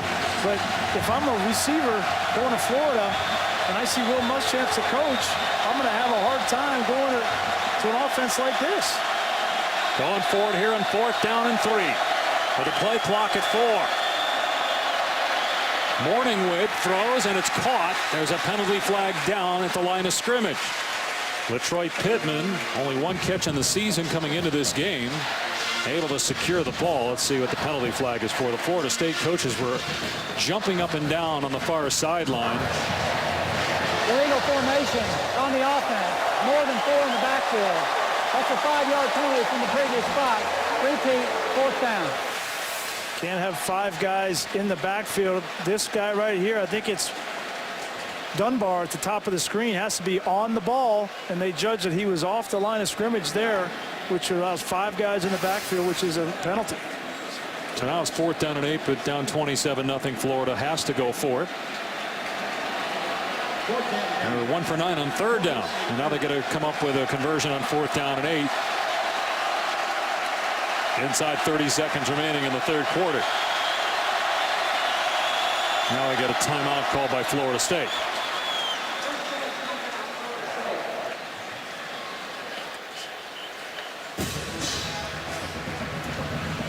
Fourth down and 8. Pass Brian Greasy, Tom Luganville in Gainesville, Florida, trying to end a 6-game losing streak. Florida State trying to march on towards the BCS National Championship. And the Seminoles will play in the ACC title game next week. And if they win today, win that game, they'll be in the BCS National Championship game in Pasadena. Duke was leading North Carolina. If the Blue Devils win, then they'll be the opponent for the Seminoles next week in the ACC title game. On 4th down and 8, Morningwood throws complete for a first down inside the 20-yard line to LaTroy Pittman. Looking for people that are going to make plays, continue to compete. And LaTroy Pittman matched up against LaMarcus Joyner, one of the better cover corners in college football. Great route by Pittman, and Skyler Morningwood stands in there under pressure. Mario Edwards coming in and makes the throw for a big 4th down conversion. And that's the end of 3 quarters. Florida State 1 quarter away from improving to 12-0 for the first time since the 1999 national championship season. Missouri with 1 loss, playing Texas A&M, and if the Tigers win, they'll play in the SEC championship game against either Auburn or Alabama. That'll be interesting tonight. Auburn and Alabama. That front 4 for Auburn is legit. Dee Ford, Carl Lawson, we saw him a couple of weeks ago. Cyrus Kouandjio and that offensive line, they'll have their hands full trying to protect A.J. McCarron. Look at this formation here for Florida. They flex out Trenton Brown, a tackle, into the slot. And they throw it over the middle, and it gets deflected and broken up. They try a little creativity, probably too late for that. Timmy Jernigan got a hand on the ball. Well, and everybody's on Brent Pease to have innovation and be, cutting edge. And that was a great formation. It was a great play. They isolated Solomon Patton. He's wide open in the middle of the field. And just the season's gone, they get a tip ball incompletion. It's just been that way all year for the Gators.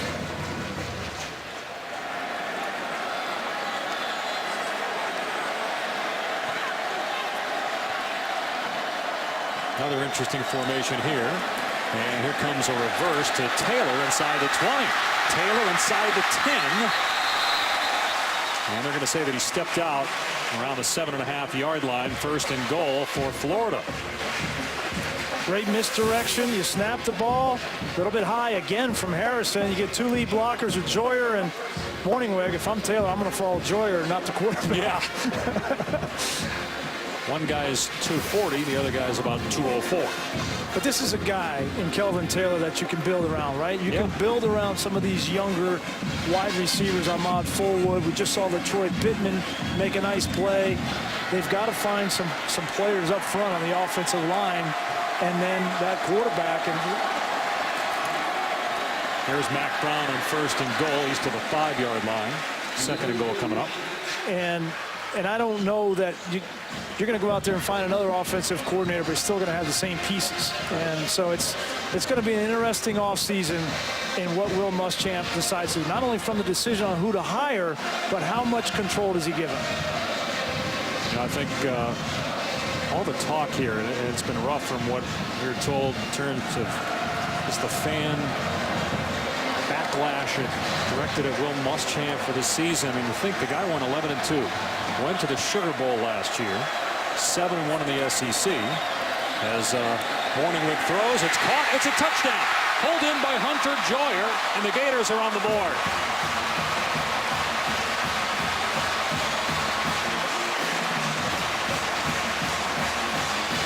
Just going to finish the point that, to think a guy goes to a BCS game 1 year and then he's on the hot seat next year just didn't make a lot of sense. And Jeremy Foley again put that to bed this week. Will Muschamp will be back indeed next year. And that, our conversation with Jeremy Foley was definitely not lip service. It was a feeling in his gut. Again, he's in that foxhole with Will Muschamp, and 2 of them are going to fight to get this thing fixed. And I know it's little solace for Florida fans, a touchdown at the end of this game, but some positive momentum to build on with young players for next year for Florida. They're going to lose to so-and-so. Texas A&M obviously brings in a great challenge. That defense for Missouri, I think, contains Johnny Manziel. And they get a win, James Franklin back, and I couldn't wait to see whether it's Auburn or Alabama in the SEC championship. I think they're going to be given a good game by Missouri. Tip-off by Florida stays inbounds, and Florida State will have possession around the 20. Let's check in with Reese Davis. Still unsure who Florida State will play next week in the ACC championship game. Duke up 24-15 late in the 3rd. Marquise Williams to Quinshad Davis. 2-point game, but guess who leads the nation in 4th quarter scoring margin? The Duke Blue Devils, and they're up 2. Well, that staff has done such a good job there at Duke to get them relevant. North Carolina's come on, too, of late. Larry Fedora and their staff. Think of the recruiting now for Duke and David Cutcliffe. Well, it's such a great school. Could they become trying to use that Stanford model? James Wilder bouncing off tacklers at 230 pounds. And he's out to the 44 for about 23 yards. You know, Jimbo Fisher's 42-10 coming into this game in his 4 years at Florida State. And of the storied programs, seems like Florida State above Miami and Notre Dame is back with staying power. Notre Dame, Brian Kelly's done a great job there. They got to the national title game, but clearly not in the class of Alabama. Jimbo Fisher has gotten Florida State to a place where it seems like for years now they're going to be able to compete for national titles as Wilder has stopped at the line of scrimmage. Would you agree with that, Brian? Absolutely. I think, you know, Jimbo Fisher, going back, he took the best of what he learned from Bobby Bowden and Nick Saban, right? And Bobby Bowden was about relationships with his players and with his administration, the fan base. Nick Saban was about building the infrastructure of the program. And I think that Jimbo Fisher has taken both of those guys and brought that mixture to Florida State. It's unlike any other coach that exists right now in college football, in my opinion, and he's got to be in the conversation for Coach of the Year. Here's Winston on the rollout. And how about that throw? Well, the ball comes out after they roll incomplete as Benjamin just dropped it. That's the third drop by Kelvin Benjamin, but my goodness, what a throw rolling left by Jameis Winston. Look at this thing on a rope.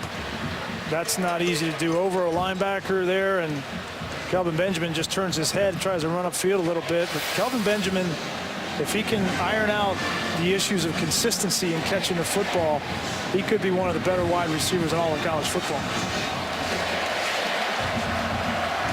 3 drops, yet he has 176 receiving yards and 2 touchdowns today.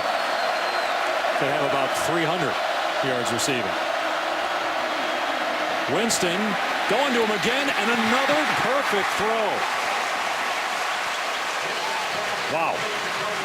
And Vernon Hargreaves, the corner, just puts his hands out and says, I can't be in better position. Look where he is. He's right there. And that ball, again, as you mentioned, perfectly thrown, and it just continues to impress. And I think it's important to make the point, too, about this Florida State team. Offensively, what Jimbo Fisher has done. They came into this year 6 new assistant coaches in the offseason. They lost players on the defensive side. Carradine, Bjorn Warner, Xavier Rose, all kinds of players. And it wasn't like it's Alabama just coming in and we're going to reload. There was question marks about this team and the job that they have done. E.J. Manuel, first-round pick. You have a new quarterback who had to win the job. Right. Jimbo Fisher has done nothing but impress with the way he's handled that whole situation. Late flags come in here. I think the other thing, too, is it proves that you can call plays and still be the head coach. He's shown, now they haven't had situations where they really had to manage the clock late in games because they've been blowing everybody out, but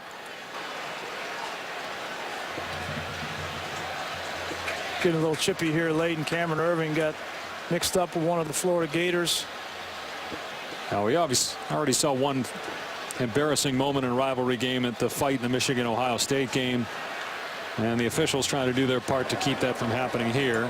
After the play, unsportsmanlike conduct, number 75 on the offense. That's a 15-yard penalty. The down counts, 2nd down.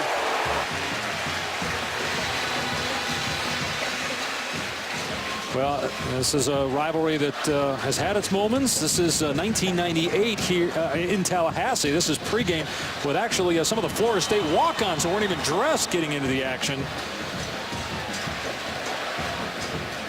This is the yeah, look right up here. Talking to Ronald Powell. Obviously, Powell did something that Irving didn't like, and so he got up in his face and made contact, pushed him on the face a little bit, and that's all you got to do.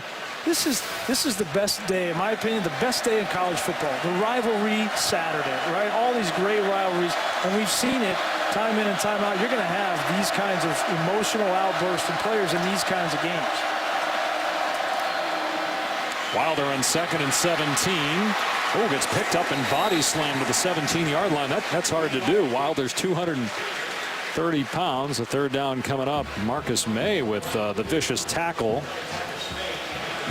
And I think you see physical play and matchups in rivalry games like this, and yeah, you're right, you got them up. But when you see the outbursts, it's almost like when the games are blowouts, there's more fight because there's not as much on the line, right? If you're in a tie ball game, you're not going to have personal foul penalties. Well, I don't know. We had it in Michigan, Ohio State in the first half. Hey, we just showed one from the pregame from Florida State from 15 years ago. And Florida State going to have to call another timeout. Jimbo Fisher upset with his quarterback, Jameis. Whoa, look at him grabbing the mask, trying to teach the young man something. Coach not happy with his quarterback. Love drama? Don't be a yes man. It is a very smart plan. So we're all freshman playing for the first year in college football, and there's some things he still needs to work on. And obviously his coaching staff, Randy Sanders, Jimbo Fisher, think he needs to work better on being aware of the clock. 3 times in this game it's gone down to a penalty situation, and they're not going to let him skate. The standard is so high for him, and Jimbo Fisher's done a great job of maintaining that. 3rd down and 5. Winston, and it's caught for a first down. Rashad Green on the grab. It'll be 1st and goal from inside the 10.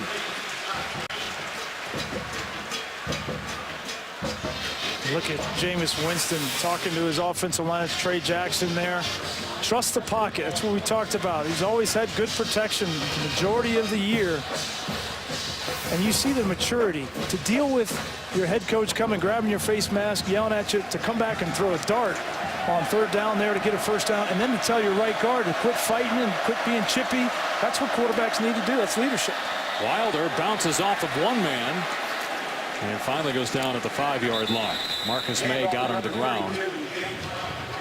Well, Jameis Winston will have one more year that he has to play college football, and you would think with this talent it's probably just one more year. And with this ability, and there's a penalty flag down, late flag again. Didn't see the flag. It was on the near side, and Florida State didn't even see it either. Well, illegal shift is the call. I thought when I was reading some of the clips this week in preparation for this game, the one that stuck out to me came from Kenny Shaw, his wide receiver, who said as the year has gone on and there's been more attention placed in the direction of Jameis Winston, he's become more and more humble with each week that's gone on. And that's just amazing to me. He's tried to deflect to his teammates. The more attention he gets, it's not about the Heisman for him, it's about winning. That's very impressive for a redshirt freshman to be able to do. Wilder down to the 11. And Florida still fighting on defense. And again, a little pushing and shoving afterwards. Bobby Hart near on ball getting into it, but this time no penalty flag. You think about it, you went all this time about a freshman winning the Heisman. Johnny Manziel wins it last year, and Jameis Winston, the leading candidate, I think 2 straight years with a freshman winning the award. And it's not by accident, right? With the way that high school coaches are coaching the game in high school, with all of the resources that are available, quarterbacks are coming into the college level more prepared to play. Play action. Winston. Going to tuck it. And bounces off a tackle. Fine, I know you don't have a Heisman vote. If you did, would Jameis Winston be your guy? Would you make a decision not knowing whether there will be a charge against him? Well, obviously, I have to see what happens next week in the ACC championship game. And if anything comes, obviously, from the district attorney in the next couple of weeks. But if there is not a charge brought against Jameis Winston, I would vote based on what he's done on the field. And based on that, there's no question in my mind that he's been the most outstanding player in college football this season. Dante Fowler, meanwhile, shaken up. Oh, and they're looking at that knee. They've lost so many key players to season-ending injuries, and I know that this is the last game of the year, but have guys that have significant injuries that might take you into the spring too. You don't want to have that obviously at the end of the year. You don't get those bowl practices. This will be the first time in 23 years that Florida is not in a bowl game. It looks like Fowler at least is okay, well enough to walk under his own power. He jaws at Bobby Hart on his way out. They were going at it on that drive. I don't have a Heisman vote either, but I'm with you. I think because as long as there is no announcement, between now and December 9th, I don't know how you can vote when there hasn't been any new information. I don't know how you can not vote him to win the Heisman Trophy based on the numbers. As Will Muschamp is going to call a timeout.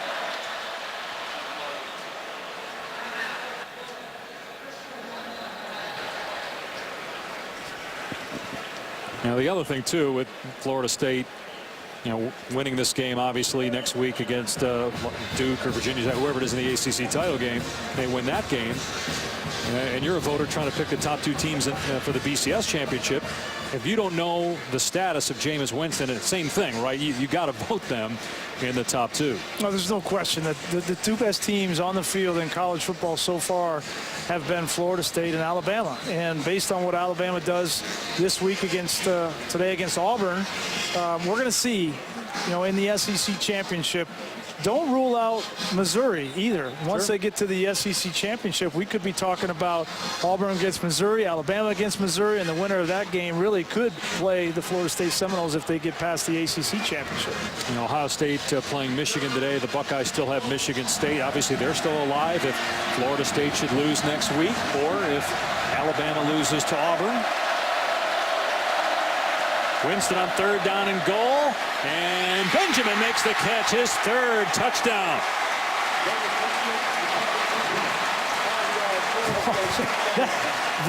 I know that won't look like a SportsCenter top 10 play, but what Kelvin Benjamin just did right there, he looked over one shoulder. Take a look. He'll look over his right shoulder first, and then he'll flip all the way around to his left shoulder. That's an unbelievable adjustment. And Kelvin Benjamin has dropped 3 passes in this game, but he's made a couple of spectacular plays for Jameis Winston. He has 212 receiving yards and 3 touchdowns. One of his drops definitely would have been a touchdown. Another one might have been, and then there was one that he laid out for that would have been a 50-yard gain had he pulled it in. Jameis Winston with 327 yards on 19 completions and 3 touchdowns, all to soft down on the sideline. You get some great looks, boys. Hey, you're in there in the... I'm a little disappointed that Luganville hasn't been a part of any, been hit by any players down there. He's just not close enough to the field, I guess, or not on top of the play. It's the first game he hasn't either sweat or frozen to death this season. Hargraves takes the knee. It'll come out to the 25. Here's Reese in the studio. Updating the game, Ohio State and Michigan. Buckeyes have pulled out to a 28-21 lead, and Braxton Miller still under 50% passing rate. It's Jeff Hireman for the touchdown. And the 3rd-ranked team in the nation, they've stretched it out to a 14-point edge on ABC. North Carolina scored 10 straight points. They lead by 1 against Duke. Blue Devils need a win to go to the ACC title game. Where they would play Florida State? I'm really disappointed that we didn't have any cut-ins when Michigan was actually winning that game. The only cut-in from Reese and the crew back there was when Ohio State was winning the game. That's poor. You're saying bias on the part of... Poor producing back there in the studio. Yeah. First down on the Florida 25. Morningwood backing up, and it's incomplete. Let's take a look at this week's BCS standings, brought to you by Tostitos. Let's look at the top 5. You've got the 2 one-loss teams, Auburn at 4, Missouri at 5, and then the 3 remaining undefeated, Alabama, Florida State, Ohio State. Northern Illinois is the only other undefeated team. And who has the best chance to beat this Florida State team? Yeah, I mean, I think it's obvious it's Alabama, and I think it would be a great game. The thing that I would be really interested in seeing is that Alabama offense, right, with Amari Cooper and Christian Jones and their passing game with A.J. McCarron going up against this secondary and this defense for Florida State. I think it would be, it would be the colossal matchup that a lot of people really want to see. And then Florida State's offense against the Alabama defense. Jameis Winston proved to me today that against one of the better defenses in the SEC, against immense pressure in the pocket and tight man-to-man coverage on the back end, that they can still move the ball and score points. So it would be a fantastic matchup. 3rd down and 8 after the catch by Pat. Morningwood steps up and tackled short of the first down by about 3 yards. Tom? I think you got to look at how Florida State and Alabama have been built. What are the value positions? Quarterback, offensive line, defensive line, and secondary. Those 4 positions are where Florida State and Alabama have supreme difference makers across the board, and that's why they match up well. The concern with me for an Auburn or a Missouri, even an Ohio State, they have some glaring weaknesses in some areas that Florida State and Alabama could exploit significantly. Morningwood tackled short of the first down on 4th down. The ball came out and was recovered by Florida State. Nate Andrews with the recovery, so the Seminoles take over. They would have taken over on downs anyway, as he was going to be short. 6:52 left, and it's Florida State ball. Well, I'm not sure that anybody can stop this Florida State offense, even Alabama's defense, which has been terrific the last 2 months. Just Jameis Winston been so impressive. They had that stretch in the first quarter where they were struggling, and then they convert a 3rd down in 26, and it totally changes momentum. On Monday Night Football. That might be the game of the year in the NFL. And how many doors have those 2 guys opened up for those sub-6-foot quarterbacks throughout college football? They're paving the way. All of our ESPN employees that are from Boston just got upset with you if you didn't pay attention to the Patriots-Broncos game on Sunday, saying that this coming Monday's game could be the best in the NFL as Wilder is inside the 30-yard line. That was the biggest collapse. I'm from Denver, and everybody from Boston. Florida State in command, leading 34-7 with 6.5 remaining. Jameis Winston adding 3 more touchdown passes. He's got 35 in the season. We saw a moment during the commercial where in the huddle he started grabbing teammates. Don't know what he was saying, but just showed a great amount of leadership, even with this 27-point lead, just trying to close out the opponent here. First down run by Wilder to the 17-yard line. I think what that shows you, both from the way that Jimbo Fisher handles his team in the 4th quarter, grabbing Jameis Winston, making sure that he's focused on every single snap, it trickles down to the quarterback, and the quarterback can police and manage on the field just like Jimbo Fisher does from the sideline. And they're not worried about the result of this game, but they're thinking constantly about the level of expectation, the standard, and where they want to go, and the precipice of where they are, and potentially playing for a national championship, and want to get better on every opportunity. Wilder on first down, gets to the 15, a gain of a couple. Marcus May on the tackle. As we mentioned, we got Alabama, Auburn today. You got Missouri, Texas A&M. Ohio State, its lead down to 7 in the big game with Michigan. Still about 10 minutes left in that ball game. UCLA, USC tonight on ABC. What was your record against Ohio State when you were in Michigan? It's pretty good. It's pretty good. Well, what was it? You know, so just say it. Well, it was 3-0. What's it like to play in the biggest game of the year when it's against your chief rival as Florida State runs and Wilder falls down? You know, it's rivalry games in college football is as good as it gets on any level. And, you know, I played in some rivalry games in the National Football League, Denver and Oakland and Chicago and Green Bay. And, you know, I always look back at the Michigan-Ohio State game that I played in, my rivalry game, with the fondest memories. And maybe it was because we won, but, and it's not just what the game means, it's the memories and the people that you play with, the people that you play against. And I have so much respect for Ohio State and their program and what Woody Hayes and Bo Schembechler kind of were responsible for building. And so I will always look back on that game and that rivalry, as will all these other players. Florida State rivalry, the Auburn-Alabama, they all have that fond memory, and that's what makes college football so special. Carlos Williams with a collision with Marcus May. Carlos Williams, a converted safety in season, and this guy ends up averaging 8.5 yards a carry. We didn't see him a lot today. Florida State on 4th down, going to bring on the field goal team, but it's a guy to keep an eye on next year. He'll be a senior. They get all their running backs returning. Most of their receivers are back. Their entire offensive line, except their center, Brian Stork, is back. Yeah, and that's what Jimbo Fisher said to us last night. He said Carlos Williams will be special. with an offseason to learn the offense a little bit better, he's the one that Jimbo Fisher really has his eye on. Florida State had a call timeout because they were late getting an 11th man on the field for a field goal try. That's Giorgio Newberry, who was late to get on.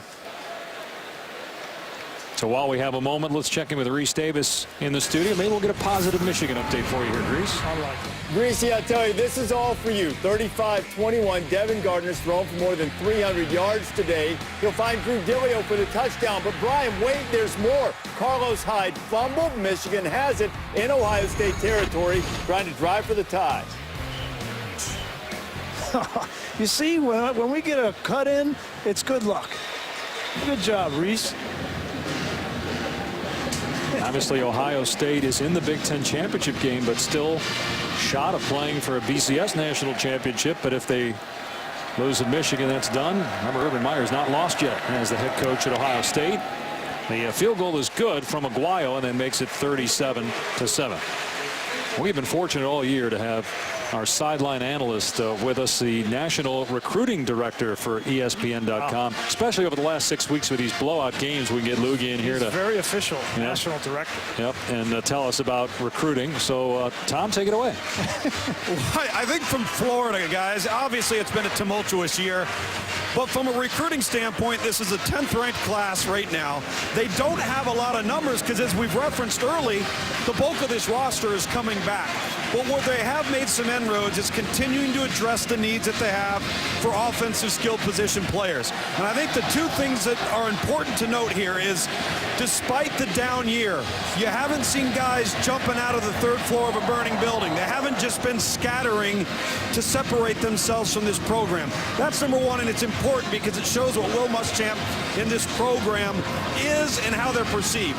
Secondly, though, with the new NCAA recruiting rules, where the extended dead period goes another 2 weeks into January after the last 2 weeks of December, that really limits Florida's ability to close, because essentially they're going to have the first 2 weeks in December and the last 2 weeks of January leading to signing day to close out on this class. So it doesn't give you a lot of time to get the kids in on official visits. So I think things are still positive, but how they close will be a reflection of just how big of a mark this season is. That's part of the reason Jeremy Foley told us this week that he believes in Will Muschamp, because of the recruiting that he and his staff have done. Touchback. It'll come out to the 25. Get close to all the action wherever you are with the new SportsCenter app. Blazing fast scores, the hottest news and highlights, analysis, and access to your favorite SportsCenter talent 24/7 via Twitter. You can download the new SportsCenter app by calling *SC from your phone. I think Will Muschamp is an outstanding football coach, defensive coordinator. He's one of the best in the business, and I think that's what Jeremy Foley really sees in him. Now, this is his first opportunity as a head coach, which brings so much more to the table that you have to be on top of, and Will Muschamp is learning, and I think he's able to check his ego enough to know that where he needs to learn and grow as a head coach, and a big part of that is the relationships that he's building with these young players. And, you know, before the game, we saw a part of that. This is him saying this is the last chance for these seniors to go out, and you can see his love for these guys. He's telling them before the game, just go out and have fun. And it's been a tough year, but go have fun. And I think they respond to him. What Jeremy Foley said when he's had these conversations with Will Muschamp during the season, during this losing streak, as a pass is caught short of a first down by Solomon Patton. He said he doesn't see that deer in the headlights look at all. He sees a coach who's in command. Despite the losing, has been able to deflect the criticism. And he and his staff have continued to work hard, even though they have not had the personnel because of injuries. Here's 3rd down and 2. Morningwig throws complete. Patton, though, stumbles, and so brings up a 4th down. And when we talked with Jeremy Foley, asked him how much input or influence will he have if there are coaching changes on the staff in the offseason. And Jeremy Foley said, listen, this is Will Muschamp's show, and it's his responsibility at the end of the day to go find some offense, whether that's a new coordinator or not. It's his job, and Jeremy Foley doesn't want to be a part of that decision, because ultimately he needs to hold Will Muschamp accountable to that. And that's, as a fan of Florida, that's what I would want. Well, in major college football, somebody's going to pay when you lose your last next 7 games in Florida and you don't go to a bowl game. So there will be changes after a 4-8 season, but it will not be involving the head coach. Fair caught at the 24-yard line. Let's get Tom back in here. You know, as forthcoming as Jeremy Foley was, the thing that struck a chord with me was, with all of the clutter and everybody having an opinion and telling him what they think should be done, I loved his quote in the sense that you don't make short impulse decisions that could have long-term ramifications. And keeping that type of broad spectrum vision on this program and the belief in Will Muschamp, it's all about not making knee-jerk decisions. And I think that's very important from the position of leadership in Jeremy Foley. Sean McGuire is in the game at quarterback as Carlos Williams runs here on first down. And pushed out of play near the 28-yard line. Now the normal backup is Jacob Coker for Florida State, but he is out for the season with a knee injury. So Sean McGuire, whose only scholarship offer other than Florida State was Buffalo. Say that again. The second half against Syracuse and Idaho in blowout wins. Yeah, and he's obviously been in the spotlight a little bit in the last couple of weeks with what Jameis Winston's been going through. He would be the next in line. Jimbo Fisher told us last night that he's got confidence in Sean McGuire, and he's got a skill set that really Fisher likes. And given the uncertainty, as you mentioned, with Winston, who knows, we might see Sean McGuire at some point in the future. So, Tom, tell us about him. Well, Sean McGuire, you know, we referenced earlier not knowing all the intangible factors that you may need to know when a guy comes out. Sean McGuire was a player that played in the Delaware Wing T, which means he threw the ball 7 to 9 times coming out of high school. So there wasn't a lot of experience, but there was a lot of a physical upside in terms of skill set and arm talent. And that's what Jimbo Fisher likes, to develop a guy and bring him along. He was our 13th ranked quarterback in the 2012 class, 4-star prospect. He's got a bright future, needs to take care of an opportunity if one presents himself. And you know what, Dave, as you mentioned, next year could be Jameis's last year. Carlos Williams on the carry, and that'll be the final play as Florida State led 3-0 for about a quarter and a half, but then Jameis Winston got hot. Finishes with 327 yards and 3 touchdown passes, all to Kelvin Benjamin, and the Seminoles have won 13 straight. They're 12-0 this year, first 12-0 record for the Seminoles since they last won the national championship. Will it happen again?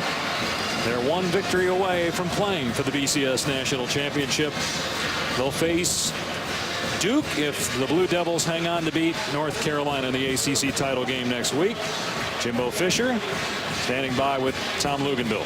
Coach is getting some love here from the family. Much deserved, right, Coach? It definitely is. I mean, you come down here to games where it's such a tough place to play and to finish the season off undefeated. What a credit accomplishment by this football team. Coach, everybody knows that you're a talented football team. They know Jameis Winston's a difference maker. Take the talent out of it. What is the defining trait of this football team right now? They care for each other. They play for each other. And no matter what the adversity is, they put their head down, they go to work, and they do exactly what you ask them to do. And they got tremendous toughness and tremendous mental capacity to understand what moment they're in. When it comes to competing and making an improvement, your quarterback, Jameis Winston, rattled a little bit early, regained his focus, and he seems to thrive on when you jump his tail a little bit. He does now. He's a competitor. When you get on him and you mount him, and that's what he thrives. That's why we get along so well. We think alike, play alike. We're maybe too much alike. Hey, have a good one. Good luck. Thank you, Tom. All right, Tom, next up for Florida State, the ACC championship game. If the Seminoles win that, the BCS national championship game more than likely. Florida State rolls today 37-7, beating Florida. The Gators finish 4-8 on the season. Coming up next is college football scoreboard.